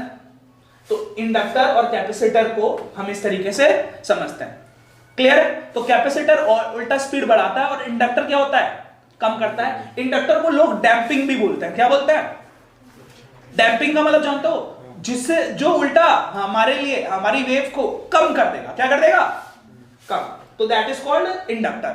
सही है? और बहुत ज्यादा एनर्जी वेस्ट करने के लिए मैं आपको एक बात बताता हूं। मैं ना बहुत पहले सोचता था कि जो रॉड होती है ना, रॉड देखिए, किस किस ने पानी गर्म करने वाली रॉड देखी, उसमें तुम देखते हो 1 और 2 टन घुमा देते हैं। रॉड जो है, कभी आपने रॉड ऐसे देखी है? पानी की रॉड बस ऐसे। तुमने ये चीज जरूर देखा होगा नीचे रोड में ये वाला किसने देखा हुआ है? क्यों करते हैं ऐसा? आपको पता है सबसे ज्यादा बिजली खाने वाला एसी नहीं है, वो तो फालतू में बदनाम है। सबसे ज्यादा बिजली खाने वाला जो चीज होती है ना, वो एक क्या होता है? इंडक्टर। गीजर, इलेक्ट्रिक रॉड, इनसे ज्यादा कोई बिजली नहीं खा सकता ज्यादा। एसी आप 1 घंटा चलाओगे ना, आपको 2-3 यूनिट देगा, पर इंडक्टर से जुड़ी चीज आप 10 मिनट भी चलाओगे ना, वो आपको 1 यूनिट देगा। गीजर है ना, वो सबसे ज्यादा है, पर अच्छी बात क्या है, गीजर ज्यादा चलाता नहीं है कोई। वो 10-10 मिनट में पानी को गर्म करके ऑटो कट ऑफ कर देता है। आजकल नए गीजर आते हैं ना, वो 10 मिनट में पानी को गर्म करके ऑटो कट ऑफ है। एसी अब क्या है, एसी बदनाम इसलिए हो जाता है क्योंकि साला पूरी रात चलता है। गीजर पूरी रात चलाएगा कोई? फिर देखना उसका बिल क्या आता है। आप पूरी रात गीजर चला भी दोगे, पर आजकल गीजर में क्या है, ऑटो कट ऑफ, मतलब 10 मिनट बाद वो ऑटो कट ऑफ हो जाएगा। आप क्या करो, पूरे दिन रात नहाओ, तब आपको पता लगेगा गीजर कैसा बिल आता है। हमारे ऊपर वाले लोग इतने बेवकूफ, 3-3 एसी लगा रखे उन्होंने और गीजर भी लगा रखा है, सब साथ में एक दिन ऑन कर दिया, ठीक है। और मैं बाहर से जॉगिंग करके आया, मैं देख रहा हूं आग लगी पड़ी, पूरा मीटर उनका जल रहा है ऐसे धू धू करके, ठीक है। फिर कुछ लोगों ने सोचा पानी डालते हैं, मैंने कहा सालो इलेक्ट्रिक बोर्ड पे पानी डालोगे, उल्टा करंट नहीं लग जाएगा। फिर अच्छी बात है सामने ललिता पार्क है, तो वहां से वो मिट्टी लाए और मिट्टी डाली। आ रही बात समझ में? वो रीजन क्या था? यही इंडक्टर। इससे हमेशा याद रखना, इस सिंबल से याद रखना, हीटर से याद रखना कि इंडक्टर से बुरा कोई नहीं है, ये उल्टा करंट को कम कर देता है, करंट को क्या करवाता है? लैग करवाता है। आ रही है? इसीलिए मैंने यहां -π/2 और वहां +π/2, ठीक है। अब बात करते हैं इनको आप किससे कंपेयर करने वाले हैं? I0 से। इन दोनों को I0 से कंपेयर करने वाले हैं, तो ये भी I0 की वैल्यू है, ये भी I0 की वैल्यू है। ले अब इन्हें, तुम्हें वो वाला प्लस माइनस वाला समझ में आ गया? कभी भी जिस भी बच्चे ने यहां प्लस करा, खेल खत्म। क्यों? हमेशा करंट की इक्वेशन में वो माइनस ही होगा, इंडक्टर।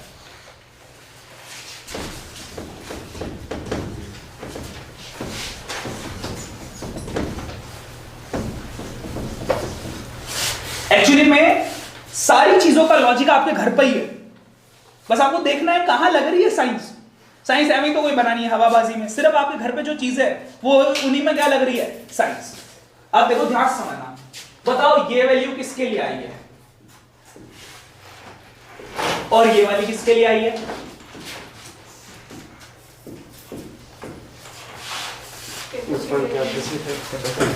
क्या इसको ऐसे लिख सकते हैं? ये ऊपर ही तो आ जाएगा, जानबूझ के इसे नीचे लाने में, इसलिए 1/c लिख दी। दोनों सेम चीज है, बस यहां 1/c ओमेगा लगा दिया और यहां तो था ही। अब इन टर्म्स को हम कंपेयर करेंगे। क्या करेंगे? आपने कभी सुना है I is equal to V/R? एक फॉर्मूला होता है V equal to IR, जिसे क्या लोग बोलते हैं? Ohm's law. वहां से I equal to V/R तो सुना ही होगा, जिसके अकॉर्डिंग जो नीचे वाली चीज होती है V के, ये जो E0 है ना, ये एक्चुअली में क्या है? घर पे आने वाला वोल्टेज। ये भी क्या है? वोल्टेज। तो यहां I की जगह I हो गया, E की जगह E हो गया वोल्टेज। ये जो R है ये रेजिस्टेंस है, ये पूरा क्या है? और ये भी पूरा क्या है? रेजिस्टेंस। इस चीज को हम लोग बोलते हैं XC। इसका नाम होता है XL। होता क्या है ये? Resistance in capacitor. और ये क्या होता है? Resistance in inductor. सही है? थोड़ा सा फैंसी नाम रखेंगे। अब इनका क्या नाम रखेंगे? फैंसी नाम। रेजिस्टेंस इन कैपेसिटर तो बहुत ही आसान सा लग रहा है ना, रेजिस्टेंस इन इंडक्टर आसान सा लग रहा है, तो इनका फैंसी नाम पता है क्या होता है? Reactive capacitance. और इसका नाम होता है रिएक्टिव इंडक्टेंस। बल्कि आसान लैंग्वेज में क्या है? जो भी V के नीचे रहेगा, जो भी V के नीचे रहेगा वो एक क्या होगा? रेजिस्टेंस। इसकी यूनिट भी क्या होगी? अब रेजिस्टेंस है तो ओम ही होगी, इसकी भी यूनिट क्या होगी? ओम होगी। लिखना ये दोनों काम करो फटाफट लिखो।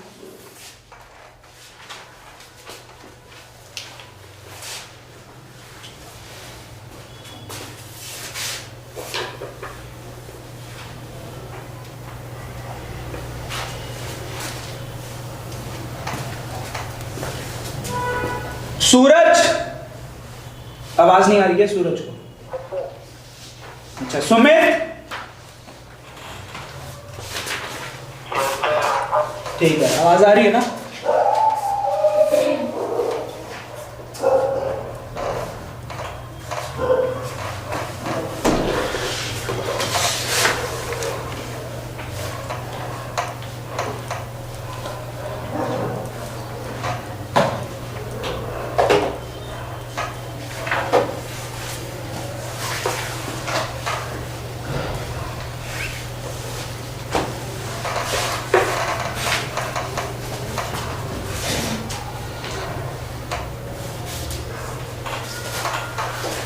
तो मैंने बताया I is equal to V by R, ये पूरा क्या है? R, और R को हमने क्या लिख दिया? X C, रेजिस्टेंस A ना, इसे हम आजकल फैंसी नाम क्या दे रहे हैं? बताओ बताओ, क्या बोलोगे? रिएक्टिव कैपेसिटेंस, और इसका नाम क्या है? Reactive inductance.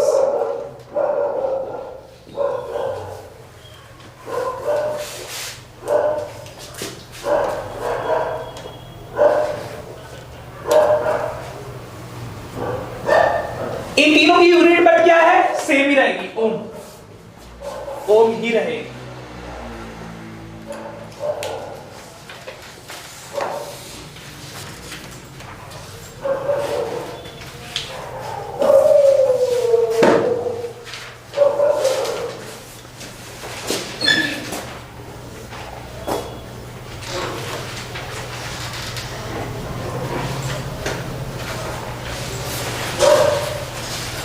फ्लैट वायर को अगर हम कॉइल बना देंगे, एक फ्लैट वायर को हम कॉइल बनाएंगे, तो उसका रेजिस्टेंस और बढ़ेगा या कम होगा? एक फ्लैट वायर है, सीधा सीधा बेचारा अच्छा वाला करंट जाना था उसमें, उसको हमने और घुमा दिया तो उसका जो रेजिस्टेंस है वो बढ़ेगा या कम होएगा? बढ़ेगा। ये बात याद रखना। तो सबसे ज्यादा कोई भी अगर आप कॉपर का वायर लो, कॉपर के वायर में वैसे तो रेजिस्टेंस होता नहीं है, तो उसे रेजिस्टेंस आपको फिर भी क्रिएट करना है, तो उसको कॉइल के फॉर्म में शिफ्ट कर दो। ये ट्रिक याद रखना। चलो अच्छी बात है, ठीक है। और पता है एक और बात बताऊंगा आपको मैं, चलो वो एक क्वेश्चन के फॉर्म में बाद में लेंगे हम। एक और बात को, इस बात को याद रखना कि सबको एक और बात बतानी है।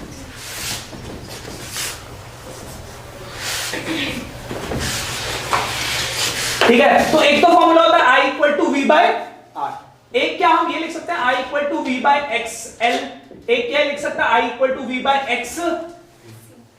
XL क्या हो गए? ओमेगा L, बट XC क्या होगा? 1 बाय ओमेगा C होगी, XC होगी 1 बाय ओमेगा। यहां जो XC है ना वो इनवर्सली प्रोपोर्शनल है, तो अगर हम कैपेसिटर की वैल्यू को बढ़ाएंगे तो रेजिस्टेंस क्या होगा? कम होगा। अगर हम कैपेसिटेंस की वैल्यू को बढ़ाएंगे तो रेजिस्टेंस उल्टा कम होगा। और XL तो डायरेक्टली प्रोपोर्शनल है L के, तो बताओ हम अगर L को बढ़ाएंगे तो इस पे क्या फर्क पड़ेगा? रेजिस्टेंस भी और बढ़ेगा। तो AC सर्किट में कभी भी इंडक्टर की वैल्यू को मत बढ़ाना। क्यों नहीं बढ़ाना? अगर किसी ने इंडक्टर की वैल्यू को बढ़ा दिया तो उसका रेजिस्टेंस भी बढ़ जाएगा AC सर्किट में। और अगर आपने AC सर्किट में कैपेसिटर को बढ़ाया वो तो अच्छे ही है, वो तो सही है। ये वही वाली बात है कि आदित्य की बीवी को जितने से ज्यादा पैसे मिलेंगे फायदा ही होगा आदित्य को, ठीक है। आदित्य ए से, इसकी बीवी ले लेंगे चांदनी AC। आदित्य की कास्ट सीजन से तो नहीं है क्या?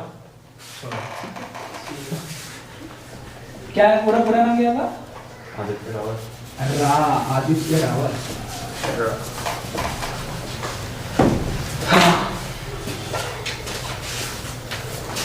ठीक है, तो अब जो हम ये इक्वेशन लिखते हैं I is equal to I not sine omega T, या ओमेगा जो है ना उसको हम ओमेगा को क्या लिख सकते हैं 2 पाई बाय टी भी लिख सकते हैं ना, और ओमेगा को लिख सकते हैं 2 पाई न्यू।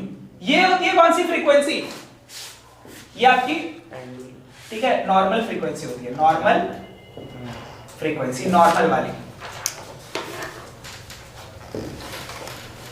और ओमेगा खुद क्या होता है? एंगुलर। क्या दोनों फ्रीक्वेंसी की यूनिट सेम होती है? चेक ना ना बाबू ना, दोनों ओमेगा की जो यूनिट होती है ना वो पता है क्या होता है? रेडियन हर्ट्ज या रेडियन पर, दोनों में से कोई एक। ओमेगा की यूनिट ये होती है, और सिर्फ इसकी क्या होती है? हर्ट्ज या फिर पर सेकंड। दोनों की यूनिट में फर्क रहता है। रख लो दिमाग में रखना ये बात। फॉर्मूला याद रखोगे ये omega is equal to 2 pi by T. अगर टाइम दे रखा हो तो ये, एक बच्चों को ये बड़ा डाउट रहता है सर ये टी है, ये दोनों में क्या फर्क है? ये जो टी होता है ये होता है वो एनी टाइम वाला। कौन सा? एनी इंस्टेंस वाला टाइम। ये होता है कोई भी टाइम, पर ये होता है टाइम पीरियड। मतलब कि एक साइकिल को कंप्लीट होने में जितना टाइम लगेगा ना, time required to complete one cycle, time required to complete one cycle. एक वेव को बनने में जो टाइम लगेगा वो क्या होगा? टाइम। तो अगर मैं पूछूं कि एक वेव में ये वाला टाइम बताओ, तो क्या ये टाइम पीरियड होगा? अगर मैं एक पूरी वेव ये है, पूरी वेव ये है, पूरी वेव एक पूरी वेव, तो अगर मैं ये वाला टाइम पूछूं तो क्या ये टाइम पीरियड होगा या ये सिर्फ टाइम होगा? Any time. और पूरा अगर मैं वेव का पूछूं तो टाइम पीरियड। Very good. कोई दिक्कत यहां तक? देख लो।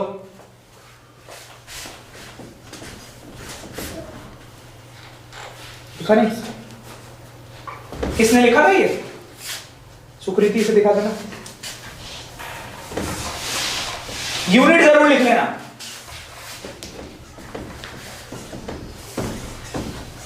अगला अगला अगला अगला। तो यहां तक तो हमारा गेम खत्म हुआ। अगला चीज बताओ क्या है हमारे लिए? अगला है, अब हम तीनों को साथ में रखेंगे। किन तीन चीजों को?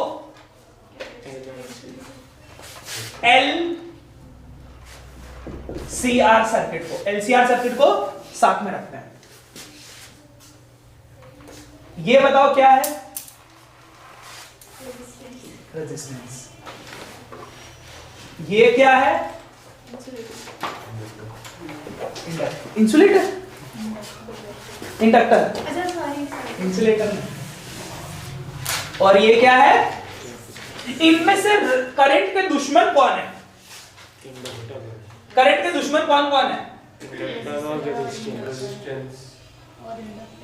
देखो करंट का दुश्मन तो सबसे बड़ा ही है, उसके बाद ये तो करंट के फेवर में रहता है। ठीक है, देखो याद रखना, अगर आप ये वोल्टेज दोगे ना, देखो मैं ग्राफ से समझा रहा हूं तुम्हें, अगर तुम रेजिस्टेंस को इतनी वोल्टेज दोगे, तुम रेजिस्टेंस को इतनी वोल्टेज दोगे तो वो इतना ही करंट देगा। देखो अगर आप रेजिस्टेंस को, मैं ना ये ग्राफ कितना सही तरीका बताने का, अगर मैंने इतनी वोल्टेज इसको दी तो मुझे वो इतना ही करंट देगा। क्या ज्यादा करंट देगा? पर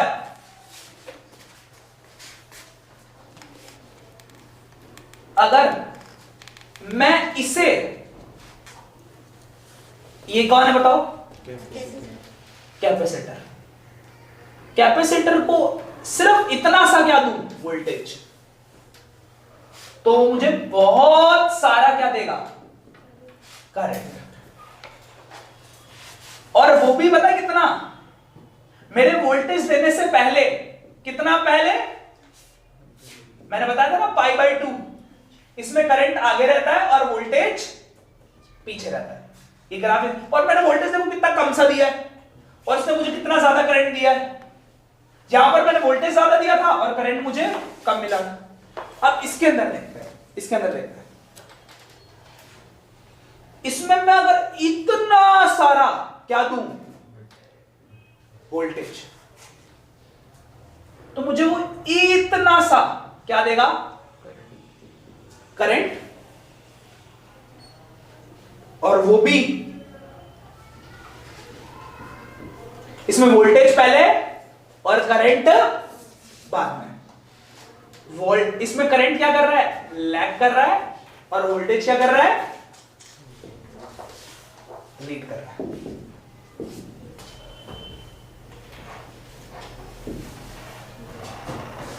तो बताओ कौन सा ऐसा है, इन तीनों में से ऐसा कौन सा है जो वोल्टेज और करंट में भेदभाव नहीं करता? इन तीनों में से कौन है जो वोल्टेज और करंट में भेदभाव नहीं करता? रेजिस्टेंस। कम से कम उन दोनों को साथ में रखता है। अगर आप वोल्टेज दोगे तो करंट माना कि कम देगा, पर उसी टाइम पे देगा, एट द सेम टाइम देगा। पर इसके अंदर ये तो ऐसा फरामोश है, इससे पहले वोल्टेज दो बहुत ज्यादा, तो ये 90 डिग्री का 90 डिग्री चलने के बाद, खुद वोल्टेज 90 डिग्री चलने के बाद क्या देगा, समझ रहा है? खुद पहले चल लेगा अच्छा भला, कौन, वोल्टेज, वो भी इतना ज्यादा, और थोड़ा सा क्या देगा, करंट, और वो भी बहुत देर बाद। 90 डिग्री का मतलब क्या है, फेज। दो वेव्स के बीच में कंपैरिजन है, यहां दोनों वेव साथ में चल रही है, यहां पहले वोल्टेज की वेव चलेगी, बाद में करंट की वेव। इसके अंदर क्या होगा, करंट की वेव पहले चलेगी और वोल्टेज की वेव बाद में चलेगी। पूरा ये बना लिया आपने, बनाओ, हेडिंग डालो, LCR सीरीज सर्किट।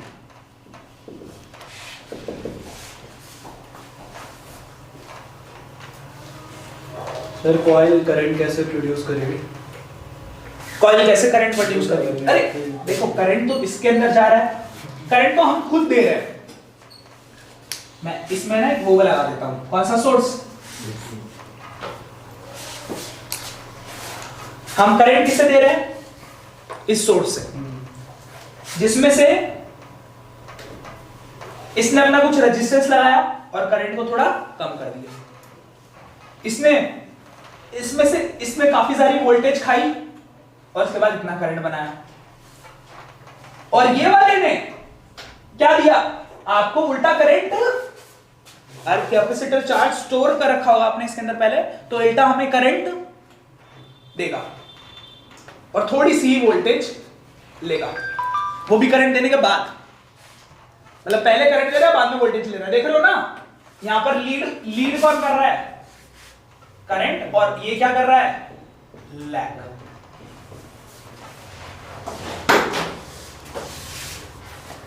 अब तुम्हें बतानी है ये इक्वेशन किसकी है, देखते हैं कौन बता पाएगा।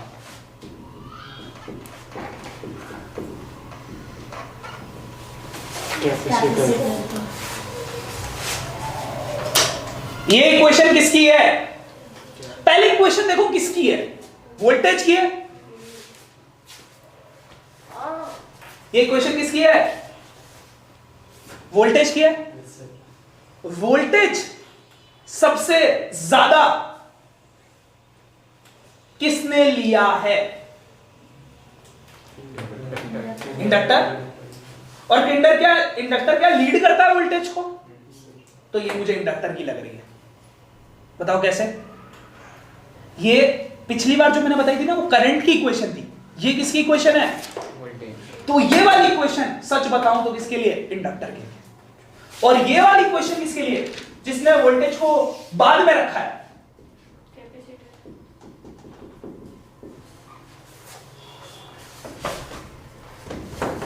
ये कैपेसिटर की है, ये रेजिस्टेंस की है, इसमें तो ओमेगा है, वही नहीं है। पहले लिखने दिया करो मुझे, आपने पहले ही बोल दिया था। सही है, आपने देखा करंट और वोल्टेज के साथ उल्टा पुल्टा है।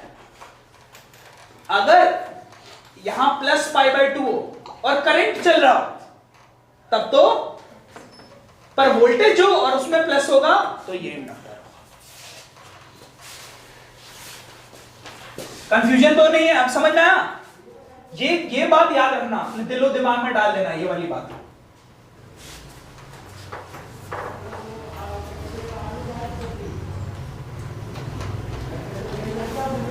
कोई दिक्कत सनसनी हो?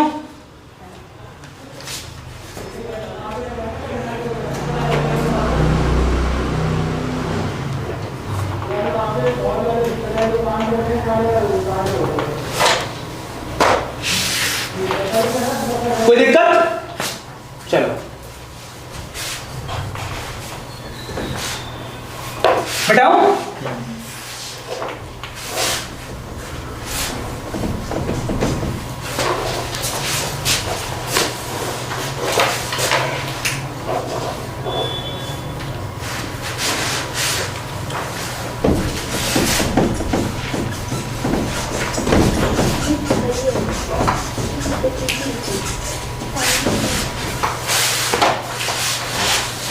तो हमने एक फॉर्मूला बनाया, हम क्या पढ़ रहे हैं? एलसीआर। इसमें तीनों है ना, तो हमने इनका टोटल रेजिस्टेंस का एक फॉर्मूला बनाया। क्या बनाया? टोटल रेजिस्टेंस का एक, टोटल रेजिस्टेंस को पता क्या बोलता है? क्या बोलते हैं? Impedance. Total resistance is equal to impedance. और इम्पीडेंस को किससे शो करते हैं हम? तो Z इक्वल टू फॉर्मूला बनाया हमने R² plus XL minus XC का होल स्क्वायर। और अब अगर जो बच्चा थोड़ा सीरियसली पढ़ा हो उसे पता भी होगा कि ये माइनस में XC क्यों आया। रेजिस्टेंस को बढ़ाने में किसका हाथ है? जो टोटल रेजिस्टेंस है पूरे सर्किट का। मैंने आपको स्टार्टिंग में बताया था, हमने रेजिस्टेंस लिया है, क्या लिया है? कॉइल लिया है।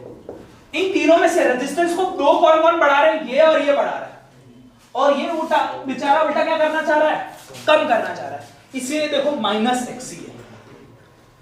XL माइनस XC क्यों है? क्योंकि ये बेचारा रेजिस्टेंस को XL में से कम करना चाह रहा है, तो XL माइनस XC। ठीक है, एक तो मैं ट्रिक बताता हूं। कई बार कई भी लाइफ में कोई तुम्हारे घर पे कोई डीजे वाला है। क्या है? डीजे वाला है। डीजे वाले बाबू मेरा गाना चला रहा है। तो अगर आपका डीजे तेज काम ना कर रहा हो तो पता क्या कर सकते हो आप? उस जो आपका स्पीकर है उससे पहले आप क्या जोड़ सकते हो? एक कैपेसिटर लाओ। ठीक है, थोड़े हाई कैपेसिटेंस का एक वोल्ट ले आओ, 70-80 रुपए का पड़ेगा आपको उसको। ठीक है, आप किसके साथ जोड़ दो? उस जो भी आपका नॉर्मल क्या है स्पीकर है उससे पहले आपको जोड़ देना है उसे। और आप उसके बाद जब उसे यूज करोगे तो आपको साउंड बहुत ज्यादा एम्पलीफाइड मिलेगी, क्योंकि ये है ना कैपेसिटर फिल्टर का भी काम करता है, मतलब बहुत अच्छे फिल्टर का भी काम करता है ऐसा। इसीलिए जो आपने कभी चार्जर देखे, चार्जर लैपटॉप के, उसमें आगे एक देखा सिलेंडर जैसा, एक तो चार्जर होता है, एक उससे पहले चार्जर लगाने से पहले एक सिलेंडर जैसी चीज होती है, देखिए ना। चलो अच्छी बात है। क्या इसको ऐसे भी लिख सकते हैं? R² प्लस, बताओ यार, इसकी वैल्यू ये थी और इसकी वैल्यू ये थी, वो भी डाल सकते हो। और मान लो एग्जाम में सिर्फ इन दोनों का क्वेश्चन है तो आप इसे क्या डाल देना? 0। इसको और इसका क्वेश्चन है तो XL 0 डाल देना, और इसका और इसका क्वेश्चन है तो R 0 डाल देना। आ रही बात समझ में? एग्जाम में डिपेंड करता है आपको कौन सा, पूरा LCR बोला है या LC बोला है या क्या बोला है, CR बोला है या L और R बोला है। 3 आ सकते हैं, समझ में? या तो ये दोनों, या तो ये दोनों, या तो ये दोनों। तो उस हिसाब से इस फॉर्मूले में अपना एक चीज को 0 रख देना। कूल, चलो लिख कर लिया।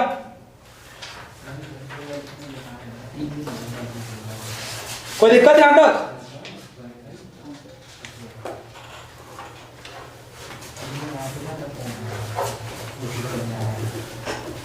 अब एक लास्ट चीज बताऊंगा तुम लोगों को, ठीक है? लास्ट आपको एक टॉपिक बताने वाला हूं, ध्यान से देखना।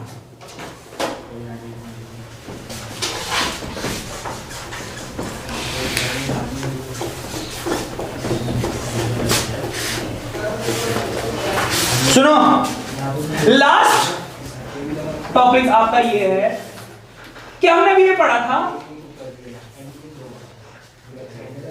ये कौन था, ये कौन था और ये कौन था? ऐसे आपने कहां देखे बताओ?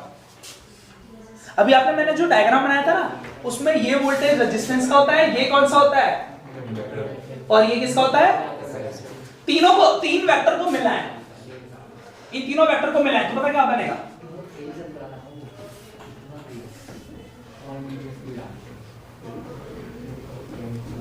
ये कैसे हुआ? देखो, बड़े वेक्टर में से छोटा वेक्टर माइनस कर दो तो ये नहीं बचेगा, VL माइनस VC, और इसके बीच में जो आता है, इसके बीच में जो आता है उसे बोलते हैं क्या? रिजल्टेंट। पता है ना, दो वेक्टर्स के बीच में जो आता है वो क्या होता है? रिजल्टेंट। तो रिजल्टेंट को हम ले सकते हैं V O, तो VO की वैल्यू यहां से क्या आएगी? अंडर रूट दो वेक्टर का VR का square plus VL minus VC का स्क्वायर। सेम वही क्वेश्चन आ गए जो हमने किसके लिए पढ़ी थी? रेजिस्टेंस के लिए। जो ये क्या है? Net voltage, net voltage is equal to इसका स्क्वायर और इन दोनों का स्क्वायर। आया? ये समझ में आया तीनों से कैसे बनाई? इस बड़े वाले में से छोटा वेक्टर माइनस करा तो ये इतना बचा और ये वाले का ये रख दिया हमने और दोनों का एक रिजल्टेंट निकाल दिया। और आपको पता है रिजल्टेंट और इसके बीच में जो एंगल होता है इसे फाई बोलते हैं। क्या बोलते हैं? रिजल्टेंट और इसके बीच में जो एंगल होगा इसे हम क्या लेंगे? फाई।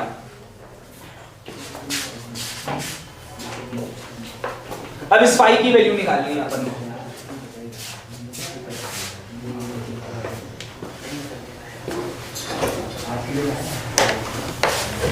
जी आवाज आ रही है मेरी? Yes sir. ठीक है।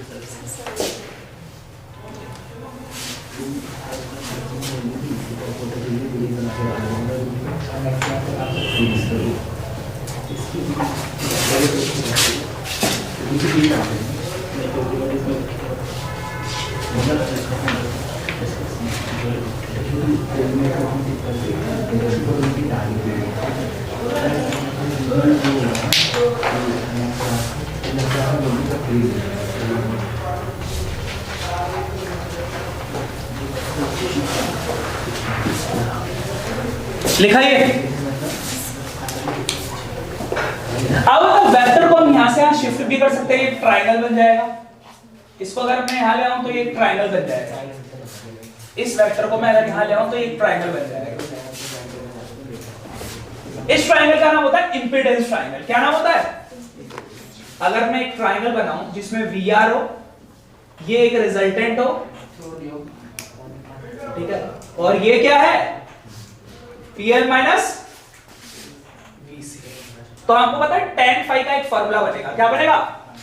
tan में से पता है क्या होता है? Perpendicular by base. तो बताओ परपेंडिकुलर क्या है? By tan phi. और इसका एक और फॉर्मूला बना सकते हैं, XL minus XC by normal. Resistance के टर्म में बना रहा है तो XL माइनस XC और ये आ सकता है tan phi. XL minus XC जगह VL माइनस VC की जगह XL माइनस XC और VR की जगह रेजिस्टेंस। और याद रखना जो VL होता है वो क्या होगा? वैसे पता है ना V इक्वल टू IR होता है, तो VL क्या होगा? I XL। VR क्या होगा? I X VC कैपेसिटर में से, और VR क्या होगा? I R।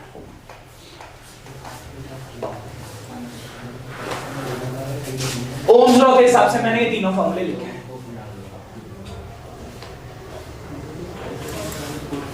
अब तुम में से कोई cos फाई की वैल्यू बता सकता है? cos जानते हो क्या होता है? Base upon hypotenuse. तो इस सर्किट में से क्या आएगा बताओ? बेस क्या है? VR बाय क्या? जो रिजल्टेंट होगा।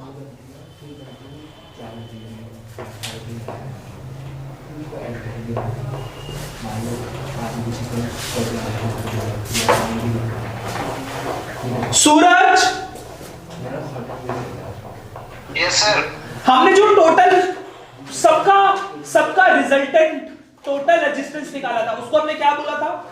टोटल रेजिस्टेंस को क्या बोला था हमने? पूरे सर्किट का एक वर्ड दिया था ना, इंपेडेंस। इंपेडेंस। चलो, तो cos फाई को हम ये भी लिख सकते हैं, VR की जगह नॉर्मल R, VR की जगह नॉर्मल R बाय Z। ये भी होता है R बाय R, यानी कि रेजिस्टेंस, और Z क्या है? इंपेडेंस।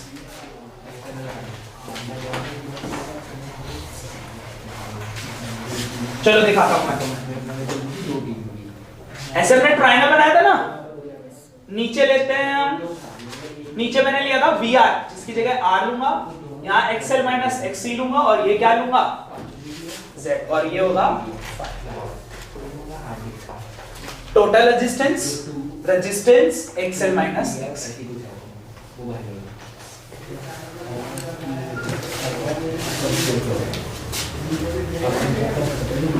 इन्होंने ना पहला क्वेश्चन दिया है कुछ, देखो मैंने आज क्या करा है, ठीक है? जितने भी क्वेश्चन दिए ना, उन सबके सॉल्यूशन भी मैं आपको भेज दूंगा। आपको जितने भी कॉन्सेप्ट मिले ना, जितने भी क्या मिले हैं कॉन्सेप्ट, उन कॉन्सेप्ट को दिमाग में रखते हुए ही न्यूमेरिकल करना है। मैं इनका सॉल्यूशन भी तुम्हें भेज दूंगा, जिससे क्या होगा, जो तुमने पढ़ा है, कॉन्सेप्ट पढ़ा है, उसको लगाना और आज के आज ही 30 क्वेश्चन कर लेना, और ना समझना है कल ही पूछना। पर एक पहले जनरली जो पहला क्वेश्चन है ना, वो काफी आसान भी है। A resistance of a coil, जब एक रेजिस्टेंस है, और वो भी किसका? कॉइल का। Resistance of a coil DC में 5 ओम है। कॉइल मतलब यहां पता है किसकी बात कर रहा है? इन तीनों में से किसकी बात हो रही है बताओ? Inductor. Resistance of a coil DC में सिर्फ 5 ओम है, तो एसी में बढ़ेगा कि कम होगा? यहां लिखा हुआ है, in AC the resistance will become the same, increase, decrease या जीरो। देखो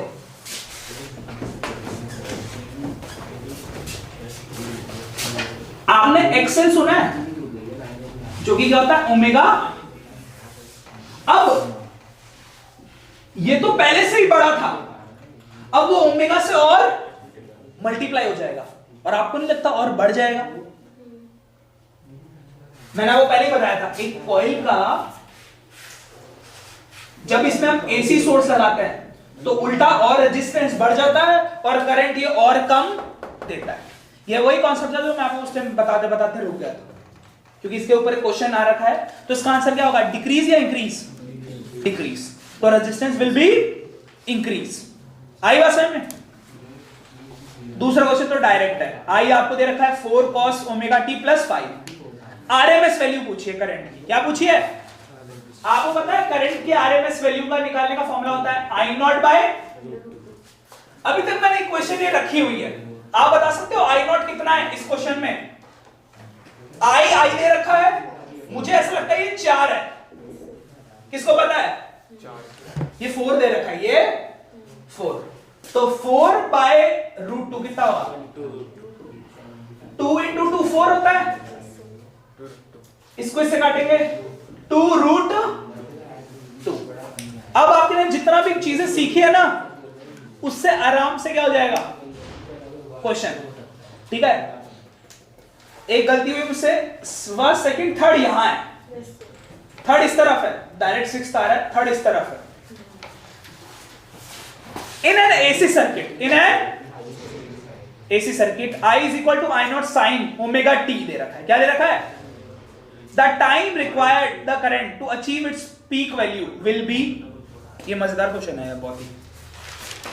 आपको इक्वेशन क्या दिया बताना तो जरा।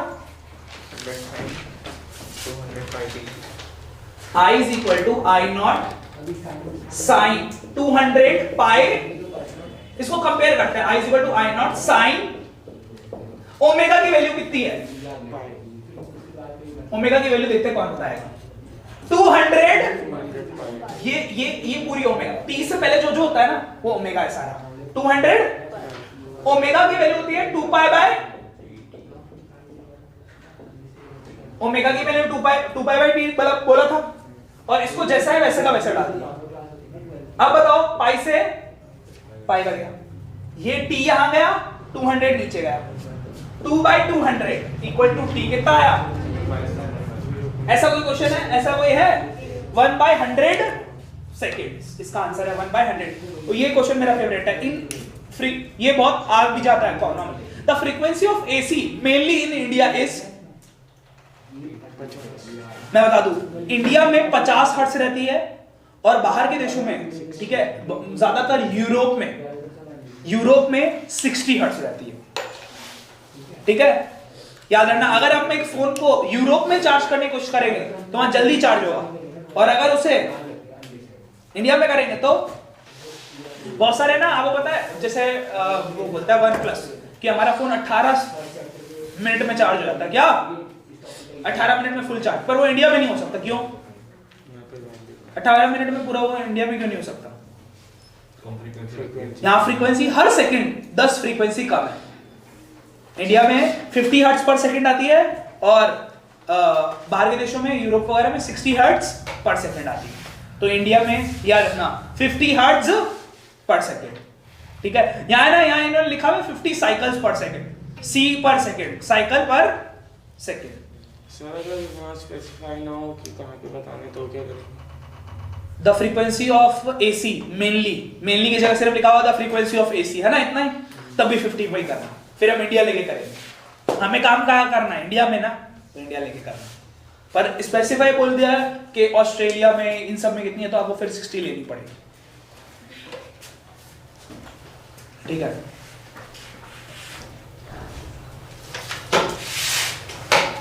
हाँ एक और बात, मेरे एक दोस्त है, वो फोन लेके आया एप्पल का, ठीक है, अब कनाडा से। अब बताओ वो यहां सही काम क्यों नहीं कर रहा? सेम पूरी उसकी बैटरी से लेके हर चीज 60 हर्ट्ज पे काम करती है, और हमारे यहाँ क्या आ रहा है? 50 हर्ट्ज आ रही है। तो मैन्युफैक्चरिंग टू मैन्युफैक्चरिंग फर्क पड़ता है। 5th क्वेश्चन तुम कर ही लोगे, ये बहुत आसान है। इंस्टेंटेनियस ईएमएफ पूछा है। क्या पूछा है? इंस्टेंटेनियस ईएमएफ पूछा हुआ है। ठीक है, आपने, इन्होंने बोला है फ्रीक्वेंसी दी है, आपको सब कुछ दिया है क्वेश्चन में, और इंस्टेंटेनियस ईएमएफ। क्या ये लगेगा फॉर्मूला? आप बता ना, ये इंस्टेंटेनियस होता है। इसकी वैल्यू आपको पता क्या दे रखी है? Peak value 10 volt. आपको इसकी वैल्यू 10 दे रखी है, तो 10 साइन ओमेगा की वैल्यू कितनी दी है? 9, 2 पाई 50। ओमेगा की वैल्यू 50 नहीं है बच्चे, वो तो फ्रीक्वेंसी की वैल्यू 50 है। फ्रीक्वेंसी मैंने ओमेगा पहले ही बताया था, 2 पाई न्यू होता है, और टाइम कितना दे रखा है? 600। सही है। अब बताओ, पहले ये इससे काट दिया, कितने से? ये इससे काट दिया 6 से, है ना, 50 6 से, तो इसका आएगा 10 साइन पाई बाय, और पाई बाय 6 जाता है, पाई मतलब होता है 180, 180 का 6 करना तो 30 ना, तो ये होगा 10 साइन 30। साइन 30 होगा 10 into 1/2, और ये आएगा पता है कितना? साइन, ये आएगा 5 है क्या आंसर? 5 वोल्ट। इसका आंसर क्या है? आ रहा है? आराम से क्वेश्चन हो जाएंगे, आराम से। ठीक है, मैं वो भी भेज रहा हूं आंसर शीट, करना जरूर, आज का आज निपटा देना, कल फिर हम नया टॉपिक स्टार्ट करेंगे। क्लियर है? तो मैं ना इसका वो भी भेज रहा हूं आपको आंसर।